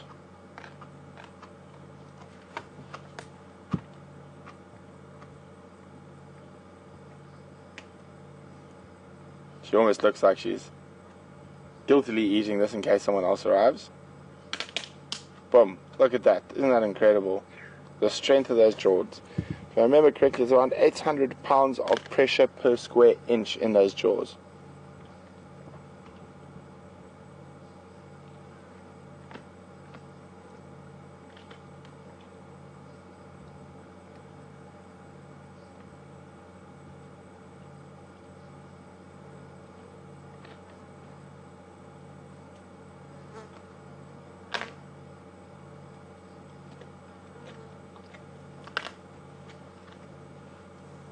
And she's not feeding in a rush. Oh, gone. She would have fed quite a lot faster if there were possibly other hyenas around, because then there would have been more pressure for that small tidbit.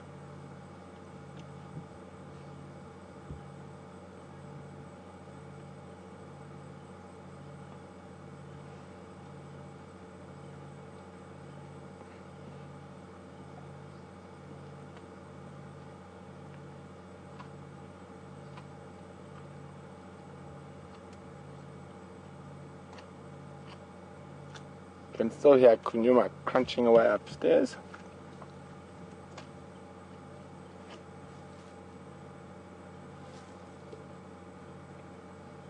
Oh, no, it's found something that must have dropped. Almost just looks like a piece of skin though. Yeah, and the skin's gone. I mean, there's probably going to be a bit of hair and some hooves left between the hyena and Kunyuma once this is done.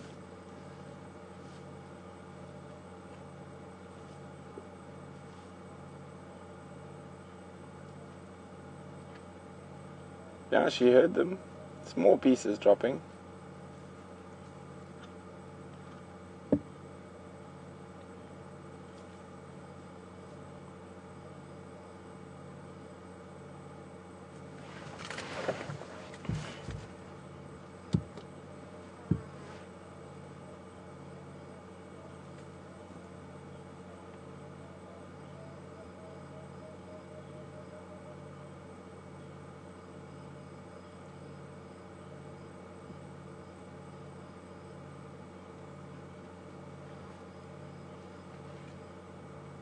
Boom.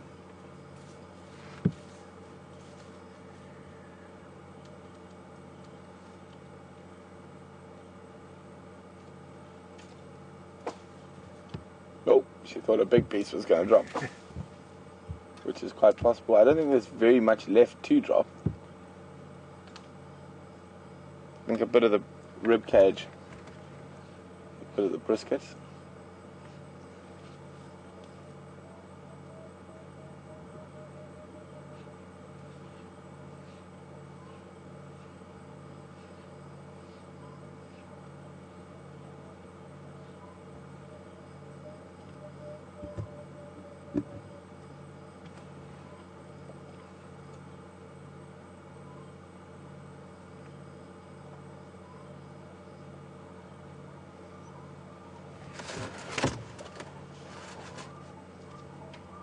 Oh.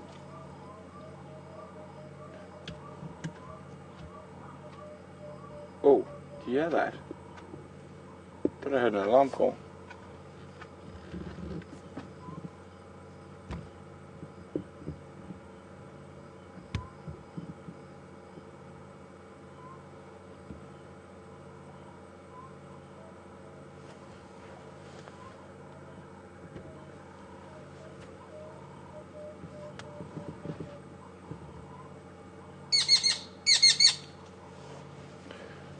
Sorry, Alex, my earpiece was out. I was trying to listen. Please go again.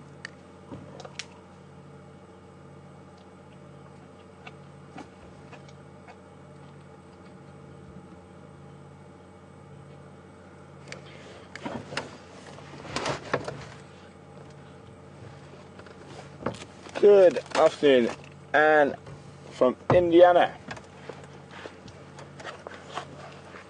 Anne is asking how much pressure per square inch would a lion or leopard have in their bite. And if I had to tell you, I would be lying. I know hyenas are about 800 pounds. I'm not actually 100% on lion or leopard, so if there's anyone out there who can help me, I'd be most appreciative. And send those answers to questions@wildearth.tv or hashtag Safari Live on Twitter, and I'm going to try find it in my big mammal book, but we'll see who gets there first. Dentition on a lion.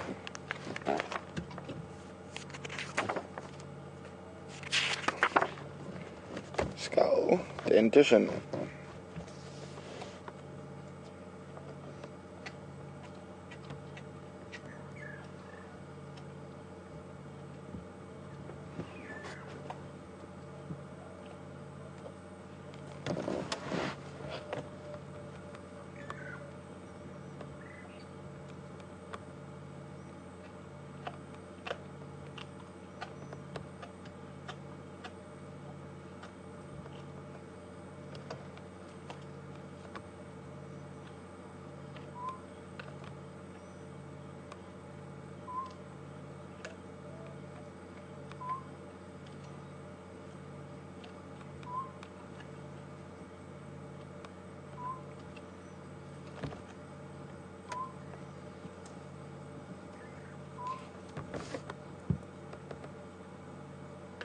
One problem with big books is they got a lot of information, so it takes a while to get through them.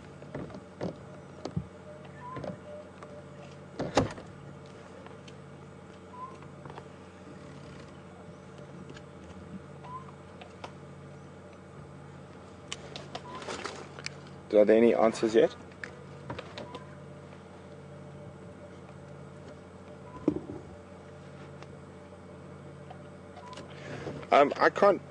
I can't find it in my big book here, but I'm guessing if a hyena is around 800 pounds, I'd say a lion's probably around 400 or 500 pounds of pressure per square inch, and a leopard maybe 250 to 300 pounds per square inch. But that's just me taking a calculated or educated guess. I'm by no means 100% on that.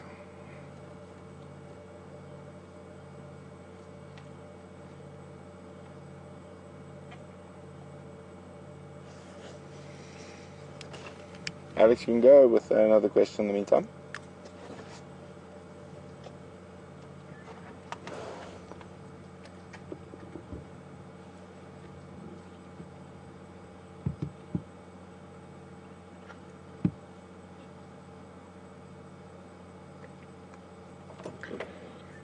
Good afternoon, Yadwiga from Ontario. Welcome with us on Drive this afternoon. Yadwiga would like to know how leopards and jaguars differ. Firstly, in size. A jaguar is a much bigger animal than a leopard, with a jaguar weighing from 100 to 130 kilograms. Whereas a leopard will very rarely ever breach 90. Also, they don't live on the same continent, so jaguars are only in South America, and they are the largest cat in South America. Whereas leopards are Africa, Asia, Russia, and historically into China, Spain, Portugal, but not for a long time there.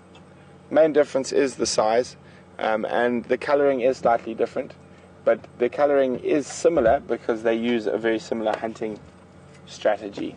Both ambush predators will stalk very close to their prey and then burst out.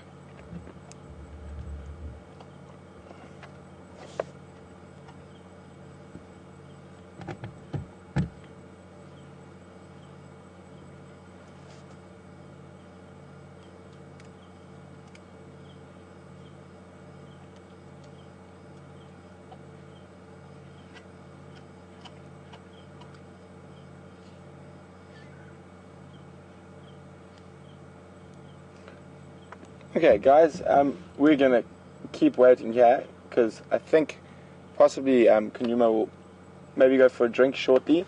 But till then, we're going to cross across to Scott, who's got something happening where he is.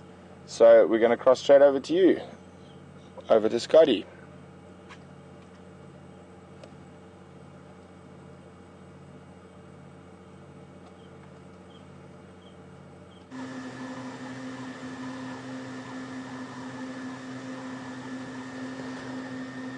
welcome back, and the action here at Buffelshoek Dam continues to amaze us. There's another herd of elephants coming in, and aren't we getting absolutely spoilt this afternoon between Brent's incredible sighting with Kunyuma, and so happy that finally the hyena got to have a little morsel, and you also got to see a little bit of what the hyena's been waiting for. So between the two vehicles we're getting some great action, and look at how cute that little baby is there trying to get down over that little step. Oh, well, sadly it is a bit obscured by an adult in the way, but here it comes, look at that.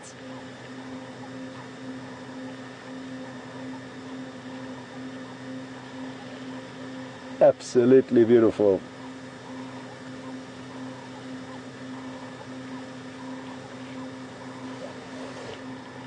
You may notice we've repositioned slightly. We were parked almost exactly where those elephants are drinking now. But we decided to reposition because of the shape of the dam. There was a section of it that we couldn't see. Oh, look at the baby. See, it can't use its trunk, so it has to drink with its mouth. Look at that. I hope you all got a glimpse of it, and it may go down onto its knees in order to drink again. Here it goes. So that one's still got a way to go with controlling its trunk.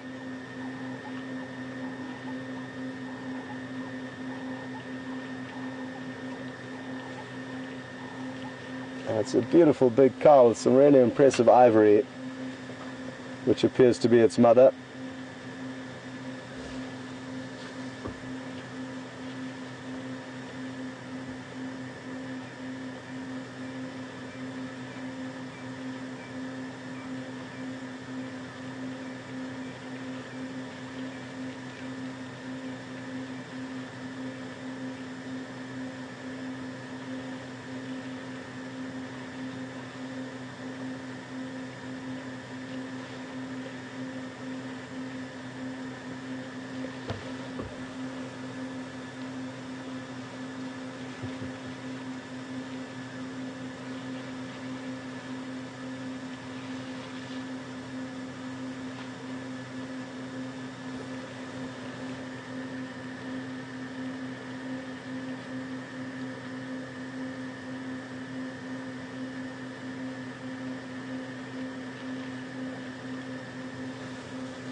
Scenes like this are hard to beat.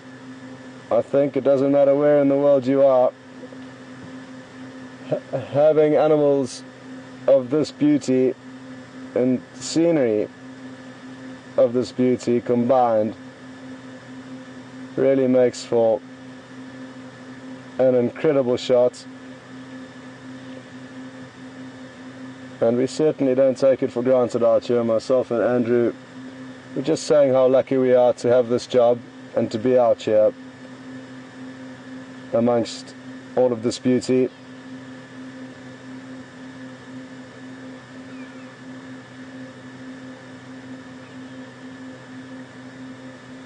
It's a beautiful, calm, still evening. Great temperature as well. That's a hammerkop that's flying past that Andrew's showing you, and you can hear it calling. And I don't know what Andrew ate for lunch, but it certainly has provided him with some incredible skills on the camera.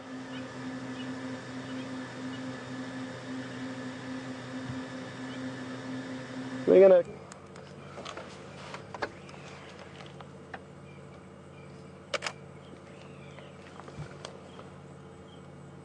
So guys, we've just cut back to us quickly. Kunyuma looks like he's about to come down the tree. So looks like he's finished eating. There we go. I think that's going to be our best spot for now. We're never going to be able to get up and around before he comes down, so we're just going to stand by here. He might do some of that strange stuff he did the other day and go turn around, snarl at the hyena a bit from up in the tree before he comes down, just to let the hyena know he's displeased with its presence.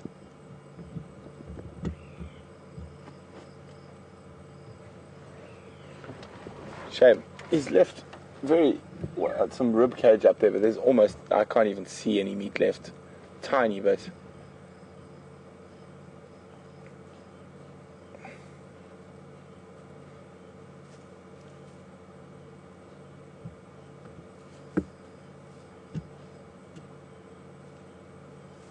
And the hyena's still sniffing around, hoping there's going to be another tidbit.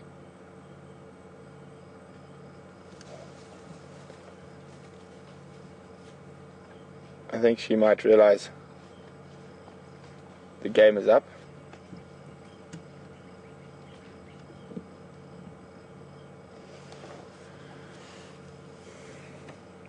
Oh, itchy back.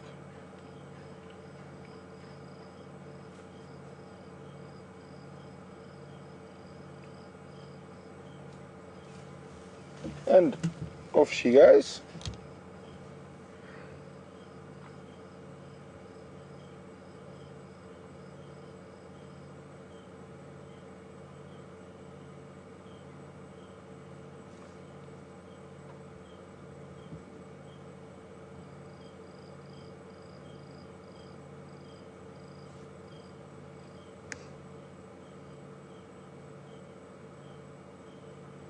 And he's so fat and tired, he's like, oh, should I stay or should I go? There we go. Okay, watch him carefully. And now watch him carefully, because as we learnt this morning, he can disappear in the blink of an eye.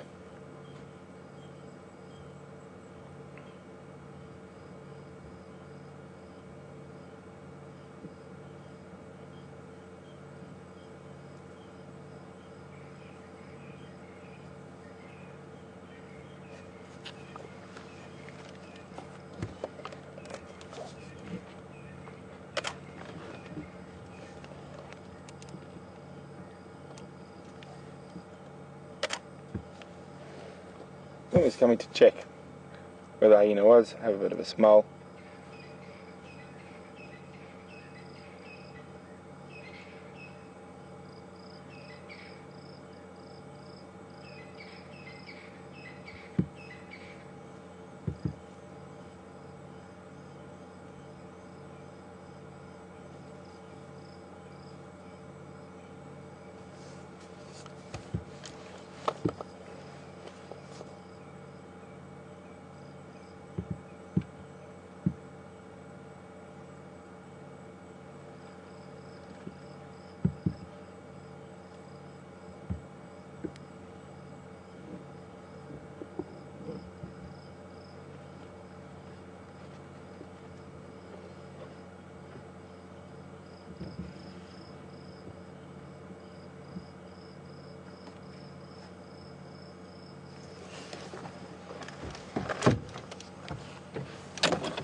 my arms a workout on the steering wheel again.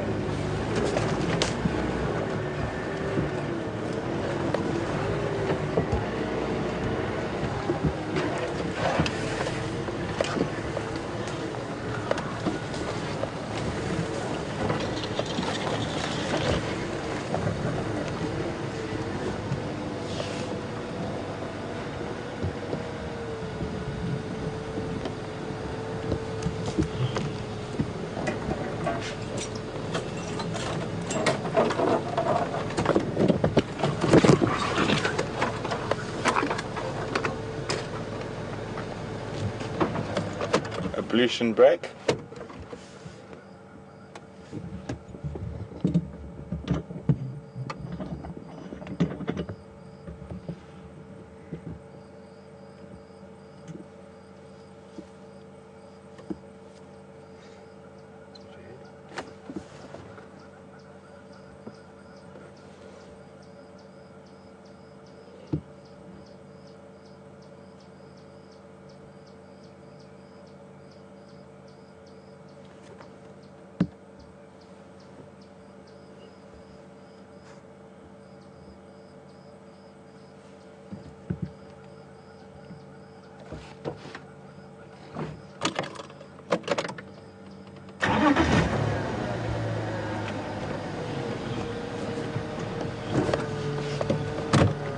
Copy, go again with the name.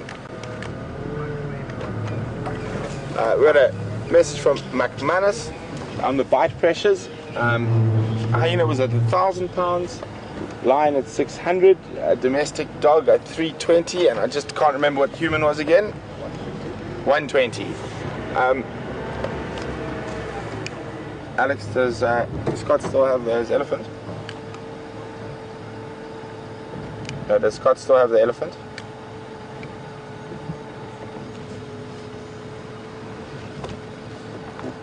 No, copy, maybe we can cut to him because it's going to take me a while to get out of here to try find the leopard on the other side again.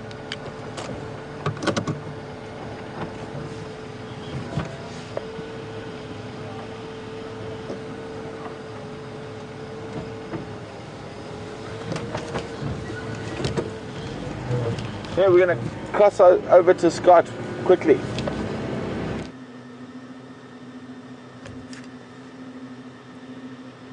Well, welcome back.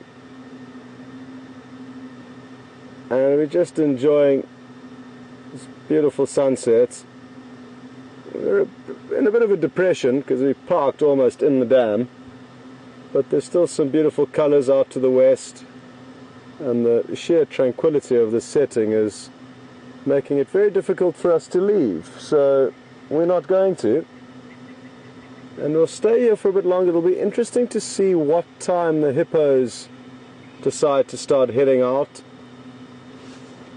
to look for their grass to feed on this evening, and we'll stay here for a bit longer and see if we don't get any luck with them exiting the water. It really would be beautiful for us to see, especially considering there's quite a few youngsters in amongst this pod of hippos,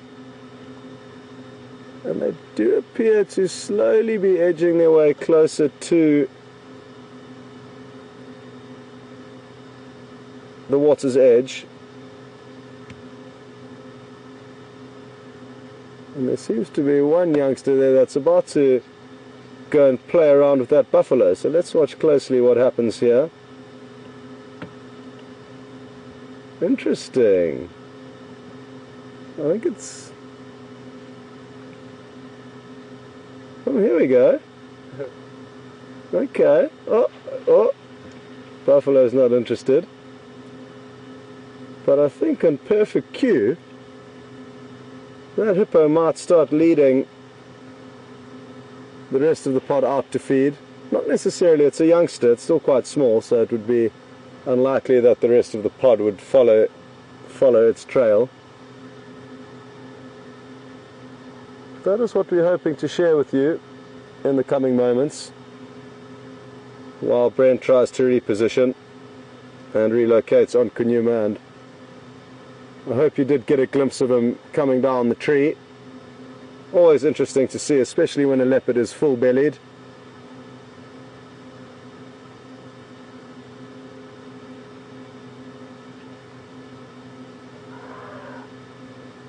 And you may have just heard a trumpet off in the distance.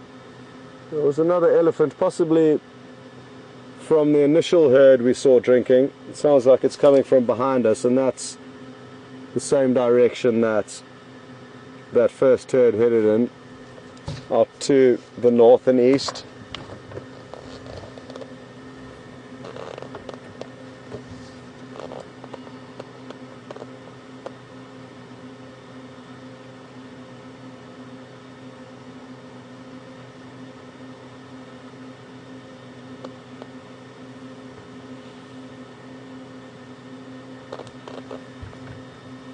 Sorry Alex, had double transmission with the Game Drive channel there.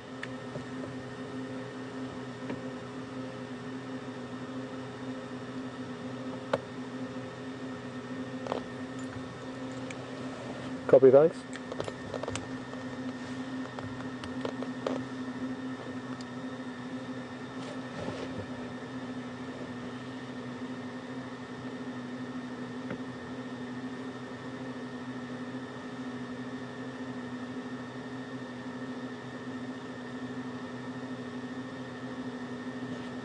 And some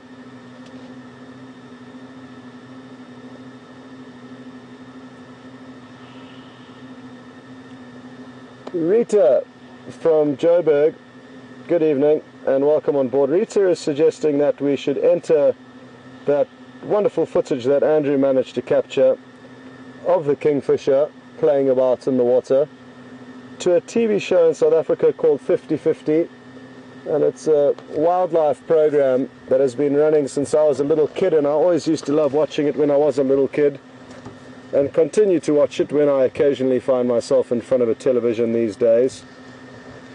And Rita, I'm not sure if you saw, but there was some footage that 50/50 used from some of our recent encounters last week Sunday, and I believe there'll be a bit more footage showing this Sunday.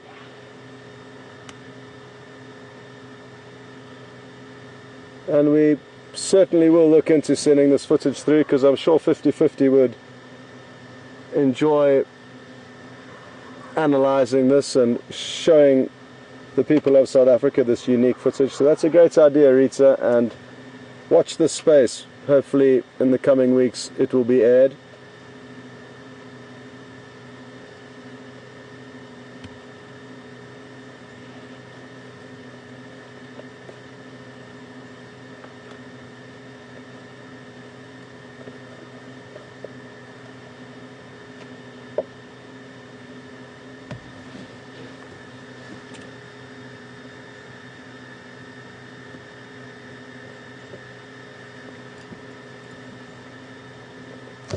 Well, the buffalo have decided to slowly start moving off.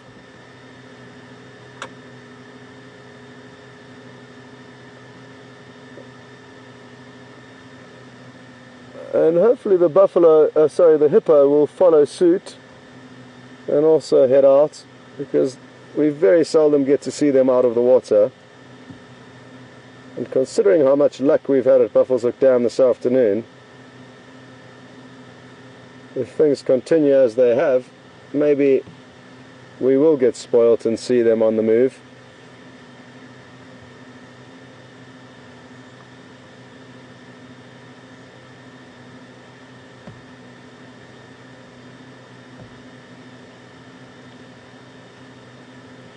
Well, it sounds like Brent has managed to relocate on Kunyuma. And once this heron lands, it may be worth us linking back to him to see exactly what the leopard is up to.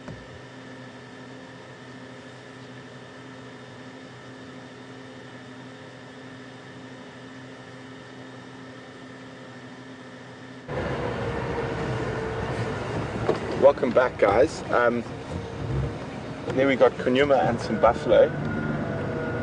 I'm just going to get into the best position. He looks like he's actually just stalking them for fun at the moment, and he knows he's got a tree right next to him as a safety net. The buffalo haven't even seen him. Oh no, there we go. Oh, isn't that incredible?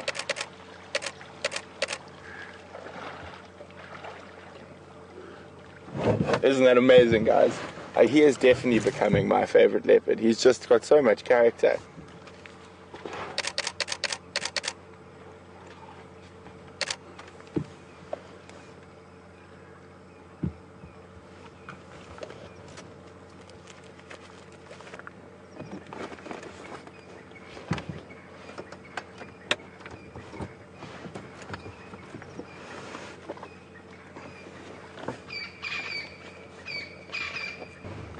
That was phenomenal. Oh, but what happened is the buffalo disturbed that mud, Yeah, disgusting. and Brian and I have a really bad smell to contend with from the mud. It's like really dirty old sweaty shoes. Yeah, it is really, really strong smelling.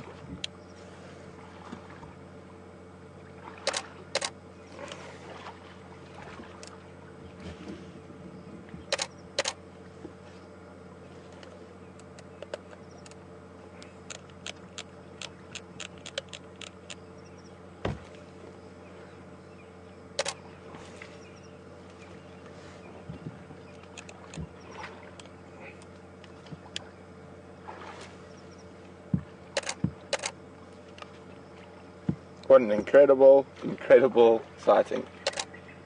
And now it looks like he wants to come down.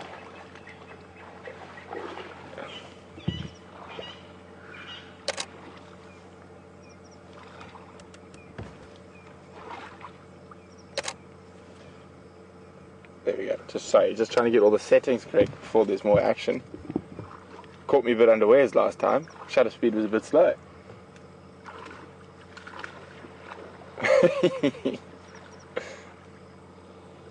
Well, this is the third different tree I've seen him up today. One for the kill, one just for fun, now one because he got chased by a buffalo. But you could almost see he looked up at the tree and he's like, okay, I can mess with these guys. I got a tree right here. I'm safe.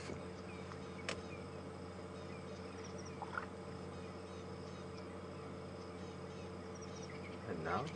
Yeah, he's in a bit of a precarious position. He still wants to come down. He might actually just do a big jump from that high. He's trying to figure out what's going to be the best. And the buffalo, no, he's not really a threat to them.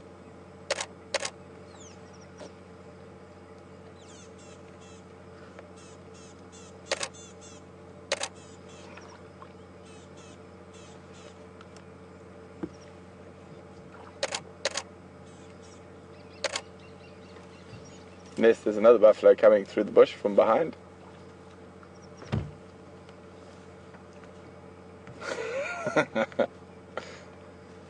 Oh no, how do I get myself out of this situation?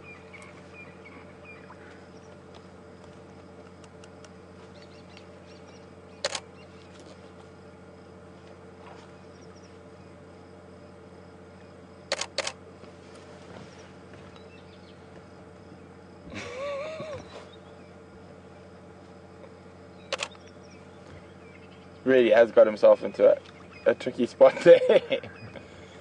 He's hissing at the buffalo. And the buffalo, you can see, no, he's not really a threat.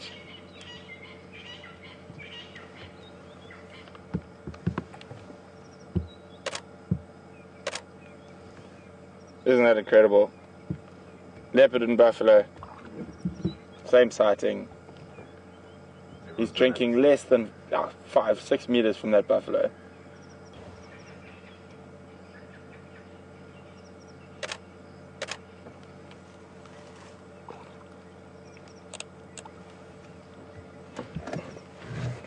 What an incredible, incredible sighting.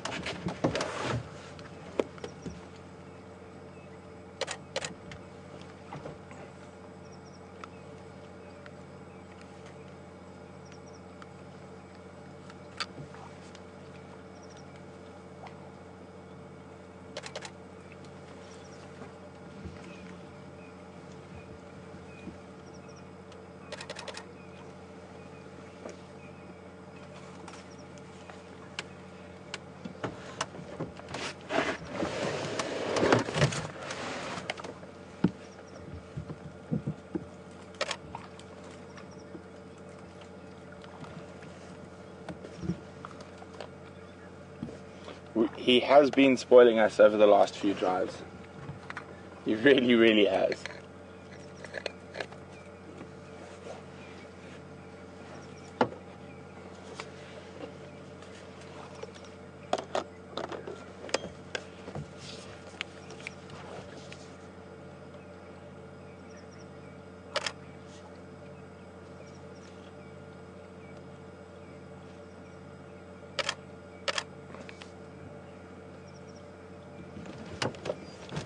Because as you can see, the buffalo, no, he's not really a threat.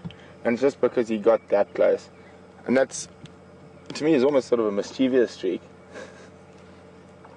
As you can see there, how close he is to the buffalo. And now that he's just drinking and not sort of sneaking up on them, they don't have so much of a problem with him anymore.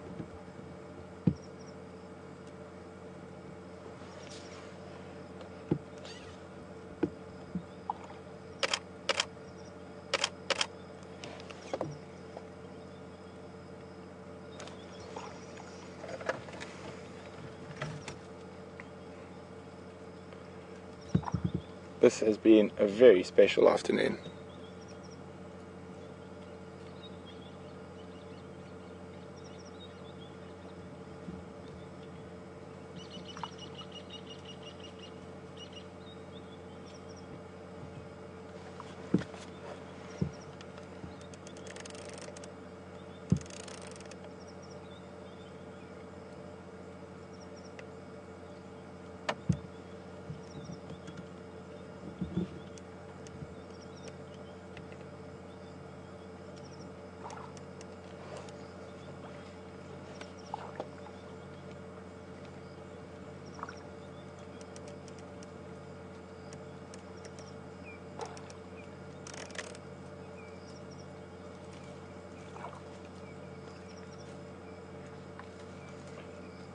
And I know I've been going on about this quite a bit, but when it comes to getting these incredible sightings, the most important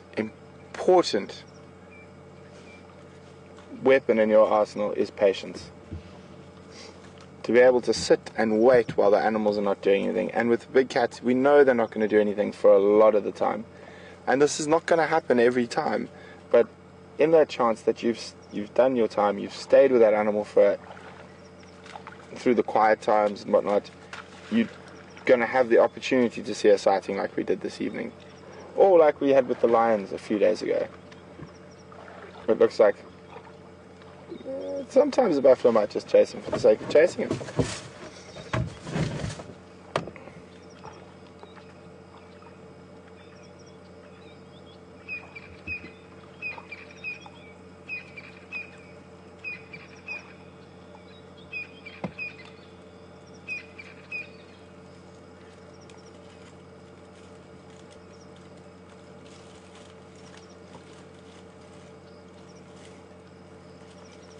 You can hear a buffalo in the background really scratching his head against the bush.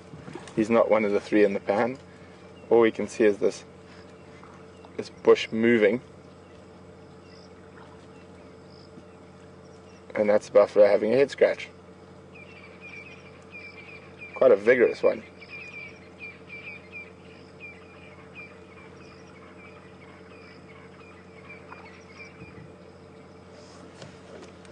He's a thirsty boy.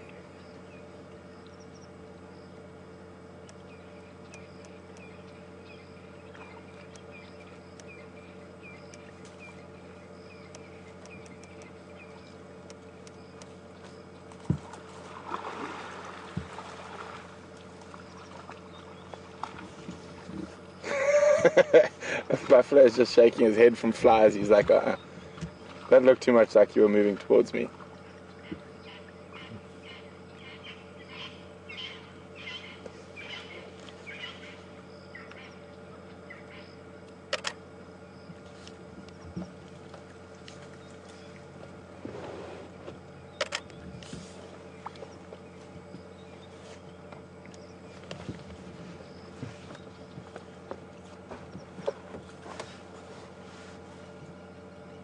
Looks like he's about to tease the buffalo again, or he's thinking about it.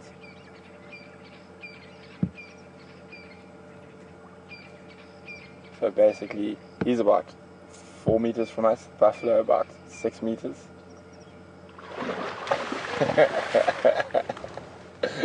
See, he had there was no need for him to walk that close to the buffalo. He just wanted to.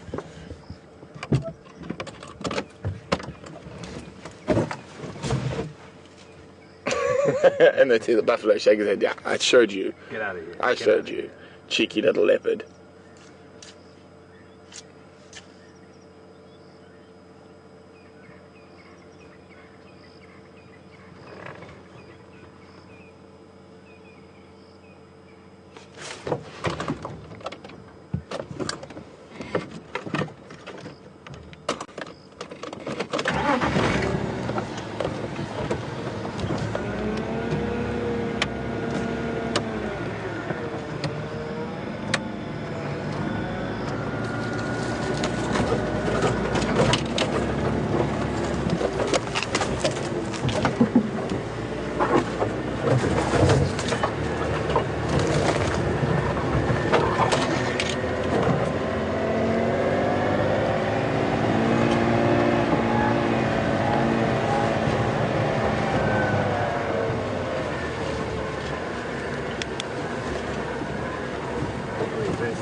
Oh, he's right next to the buffalo again. He can't seem to resist it.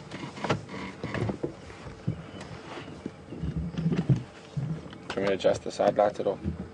Please. Let's unplug it. Yeah, perfect. There? Yeah.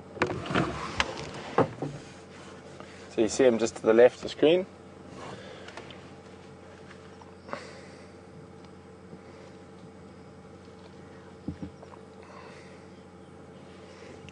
I mean, like people, all animals have different personalities.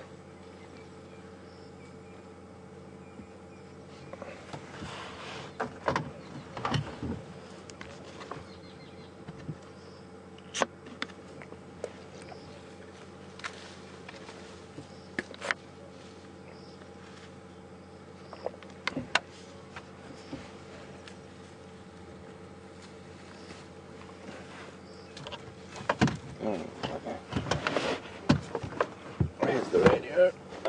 Where did I put the radio?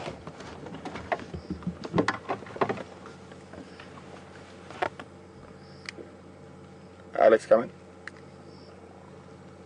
Yeah, the buffalo have moved off now. He's just lying up.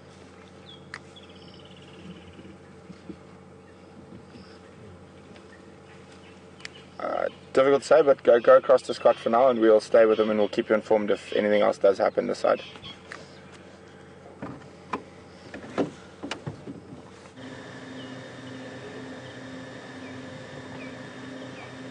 Welcome back, and this is the moment we've been hoping for.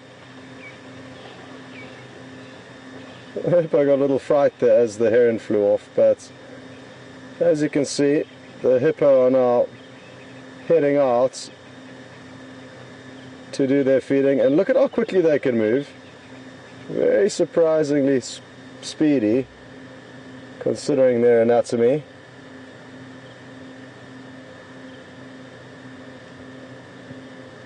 And there's just one or two individuals left. They couldn't have left at a better time. The light is fading drastically, but still managing to show you at least an idea of what these interesting creatures look like when they are out of the water. And there are one or two left in the dam,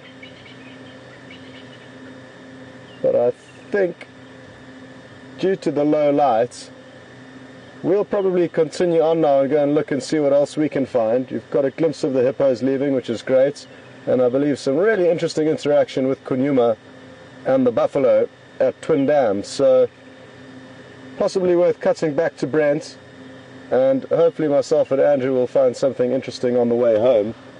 But what an incredible evening it's been here at Buffelshoek Dam, and so happy that we could share it with you. People all around the world, some live action and some incredible interactions have been seen from Kunyuma and the hyena, to Kunyuma and the buffalo, to the kingfisher that was acting like a duck. So the elephants drinking, it's just been an incredible drive. Anyway, over to Brent with Kunyuma, and we'll catch up with you a little bit later.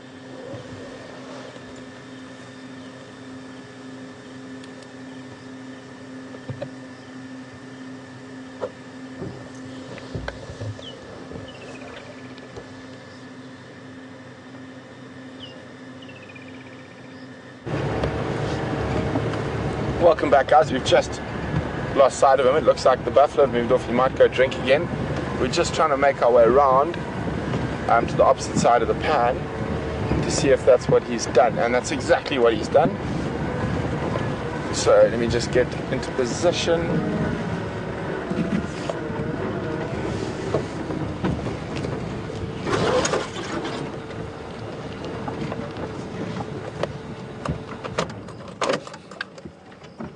There we go.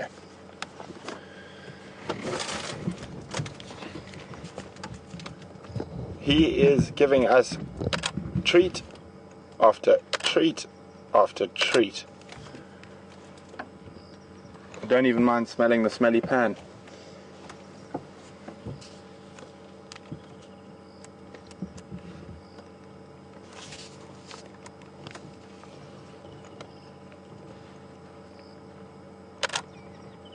It's amazing. You can see the ripples caused by his drinking rolling up his body in the from the reflection. That is an exquisite shot.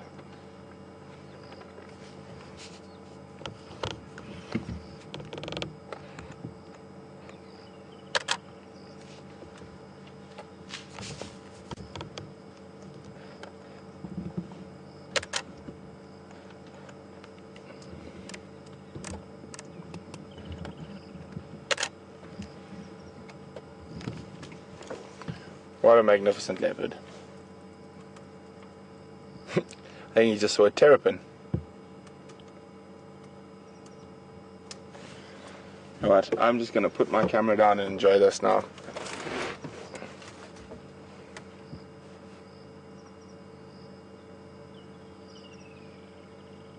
It's definitely one of the more interesting characters of the leopards I've met in my career in the bush. He's definitely got one of the more interesting characters.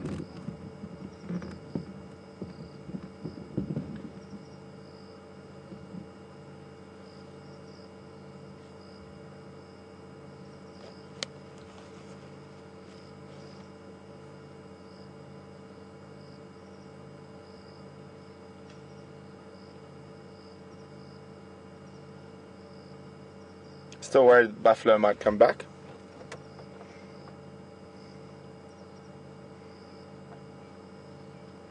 But I have seen other leopards over the years who do similar things like that. I mean, he could have quite comfortably come to the corner of the pan and drank, and the buffalo probably would have completely ignored him. But he literally snuck right up. It was within about 3 meters of the buffalo. And knowing he had that tree right there to jump up. And then when he walked away again, instead of, he could have walked far around and whatnot, he walked right next to them, causing it to chase him again. And he knows the buffalo's got very little chance of ever catching him. Instead of moving right off, he hid just behind the bush. Yeah, and then he lay like 1.5 meters from them while they walked past. And came back to finish his drink at his leisure.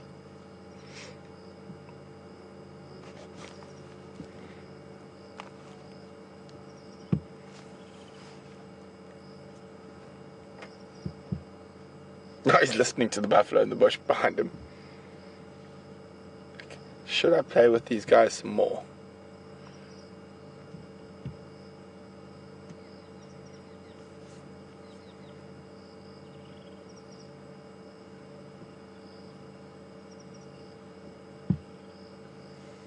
No, I'm just gonna have a lie down. Let me just move back a bit so we get more light. I think back would be best, huh? Yeah.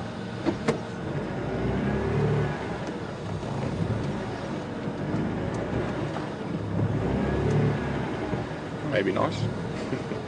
Maybe try a little bit further forward. Yeah, just past that little patch of grass.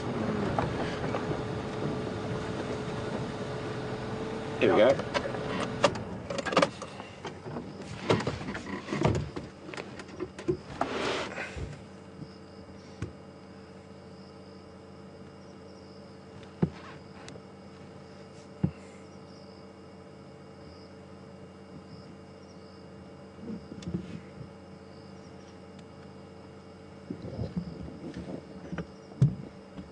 So this is the exact same pan where he gave us those wonderful reflections the other night. And tonight he's given us a bit of buffalo action.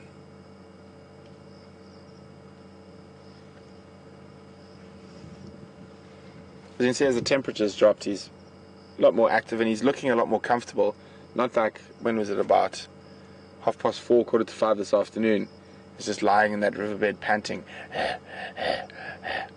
And now he's much more active. Watch his ears up and down. He's fooling around with buffalo. He's had a good drink.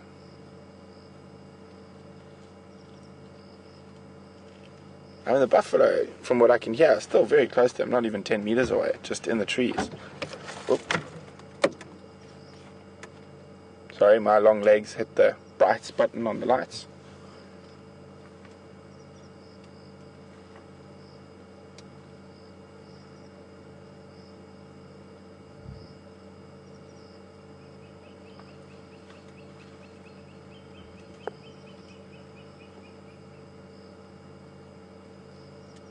Oh.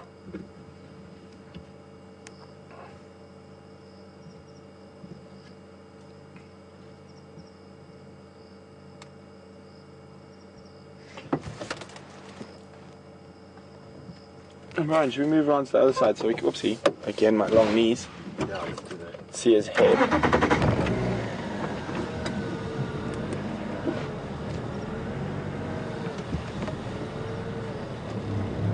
Hasn't this been amazing? I have had an absolutely splendid afternoon. Hopefully I don't get so happy I'm not concentrating on where I'm reversing and we get a flat tire. That is probably a good idea. Now I can see where I'm going.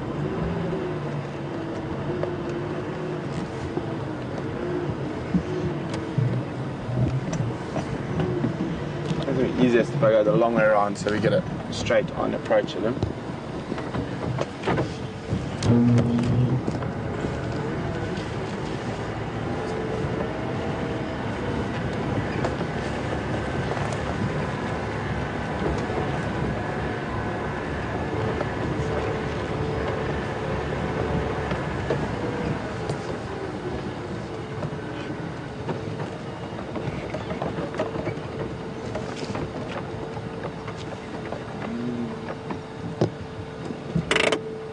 A bit maybe. Let's have a look. I think it's the reflection. You happy? We could try. Oh, there's a buffalo back. See how he's flattened himself when the buffaloes come back.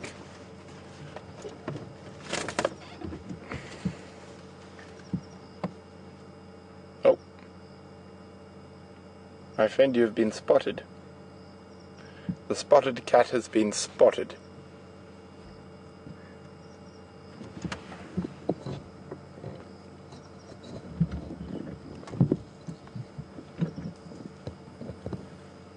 How's that? Yeah, it's good.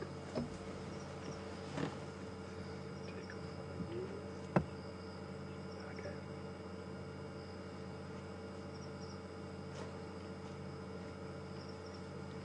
Buffalo sort of wondering, is it worth chasing that leopard again? He doesn't seem to learn his lesson.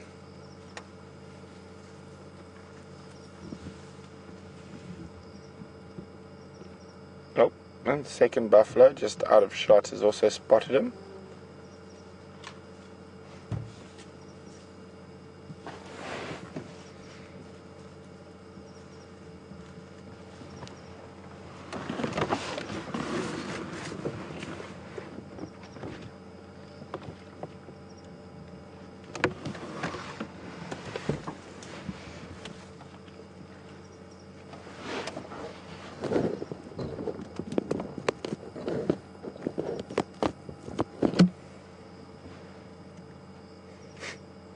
This is quite an incredible sighting. I mean, even just this, forget all the tree climbing and chasing earlier. Hello, old boys. Ooh, this one looks a little bit less happy about him sleeping there.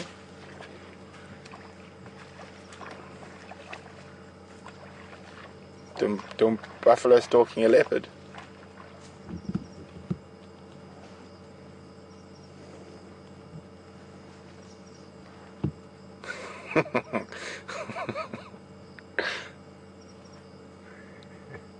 Ooh. Flanking maneuver. Nah, ignoring maneuver.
Scott, come in.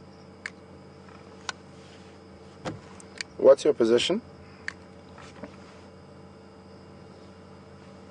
Copy, you are more than welcome to join. I'm the only station here.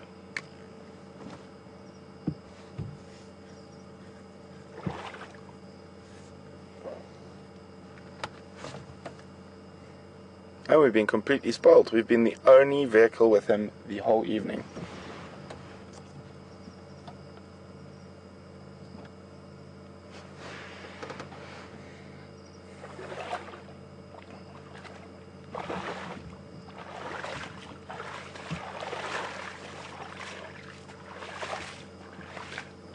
Good evening, Sherry from Colorado. Sherry would like to know that even though Kunyuma is full, if a prey species that he was able to catch, say an Inyala or an Impala, came close enough to him, would he catch it? Most definitely, Sherry.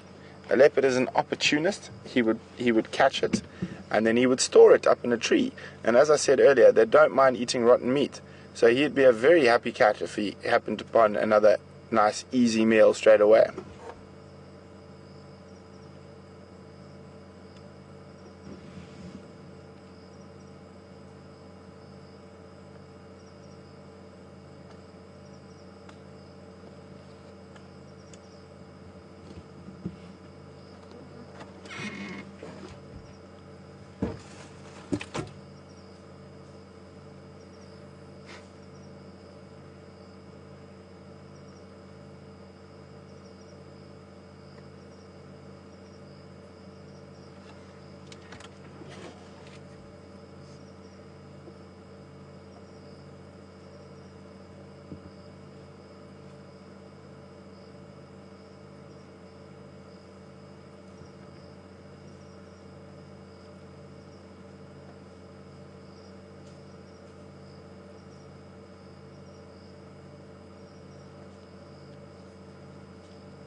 Oh, he has thoroughly spoilt us again this evening.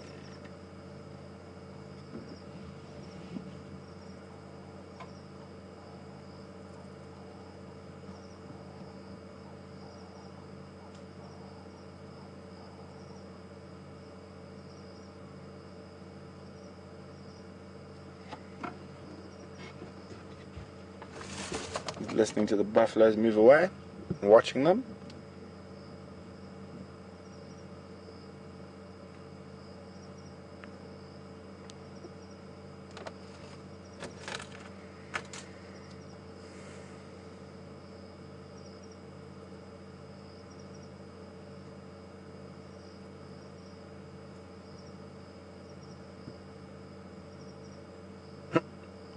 Oh, I didn't notice that before. Lots of little terrapin heads in front of us.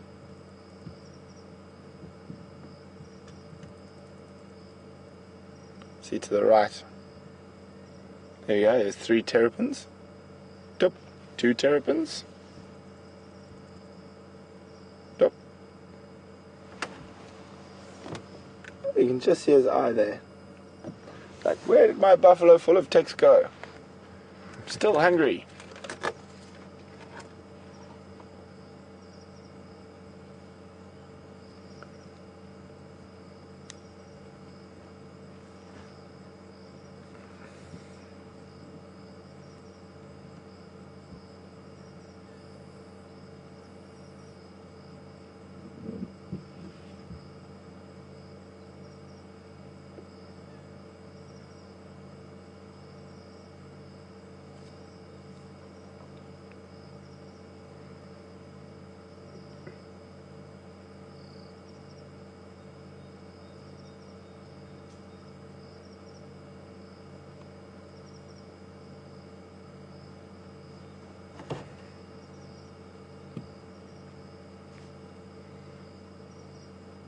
And temperature now is pretty idyllic. Not too hot, not too cold.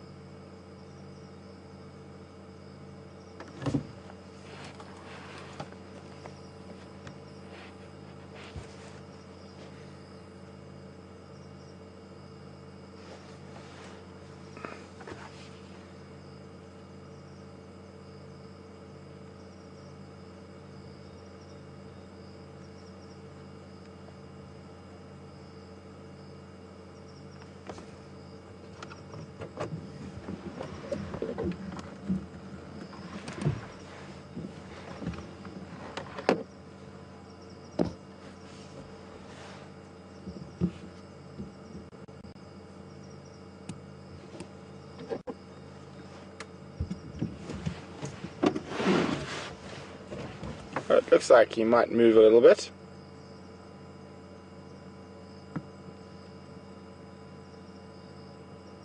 He's getting those screenshots of the reflection.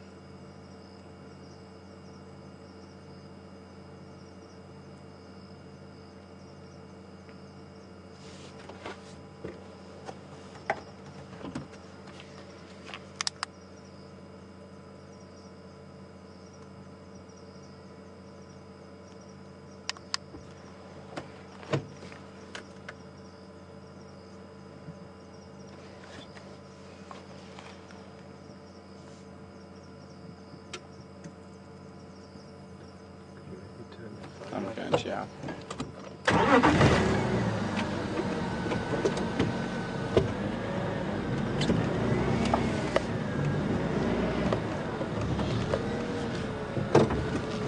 There? Yeah, that's good.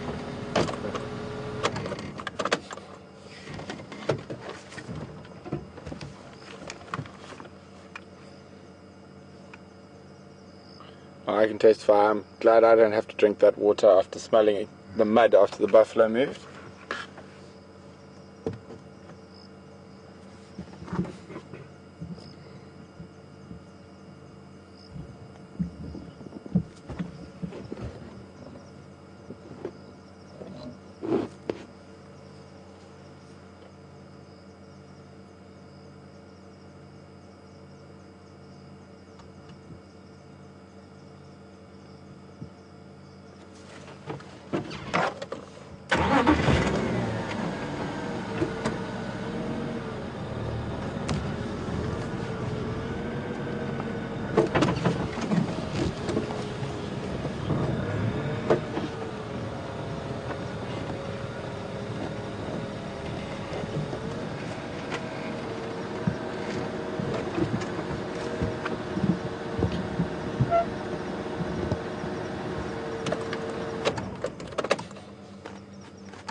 We're just smelling something there at the moment. Can't see what.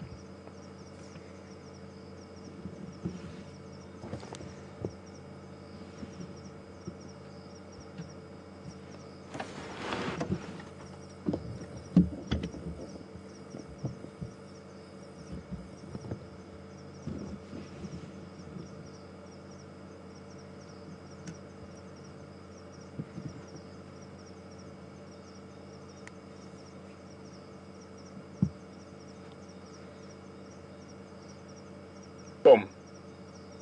Gone. Flat cat.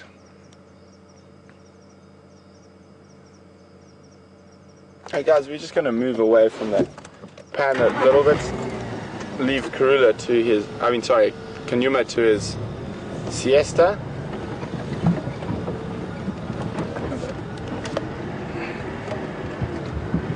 Thank you. Goodbye, big boy. Thank you very much. That was incredible. I'm still on an absolute high after that sighting.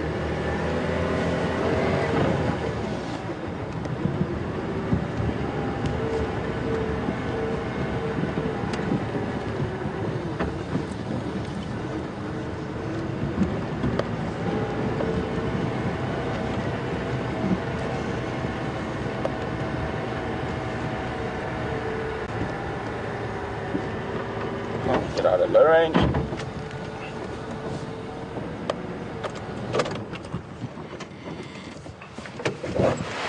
So guys, that was absolutely fantastic. That is definitely one of the best leopard sightings I've had in an age. Coupled with them climbing up that leadwood this morning, what an amazing day. Just Scott and Andrew say thanks very much. They've closed down, and Alex and FC, thanks to him. But guys, wherever you are in the world, have an absolutely fantastic evening, morning, afternoon. I cannot get any happier at the moment. It has been the most spectacular afternoon, and the wait was definitely worth it in the end. So a good night from all of us here, and we'll see you in the morning.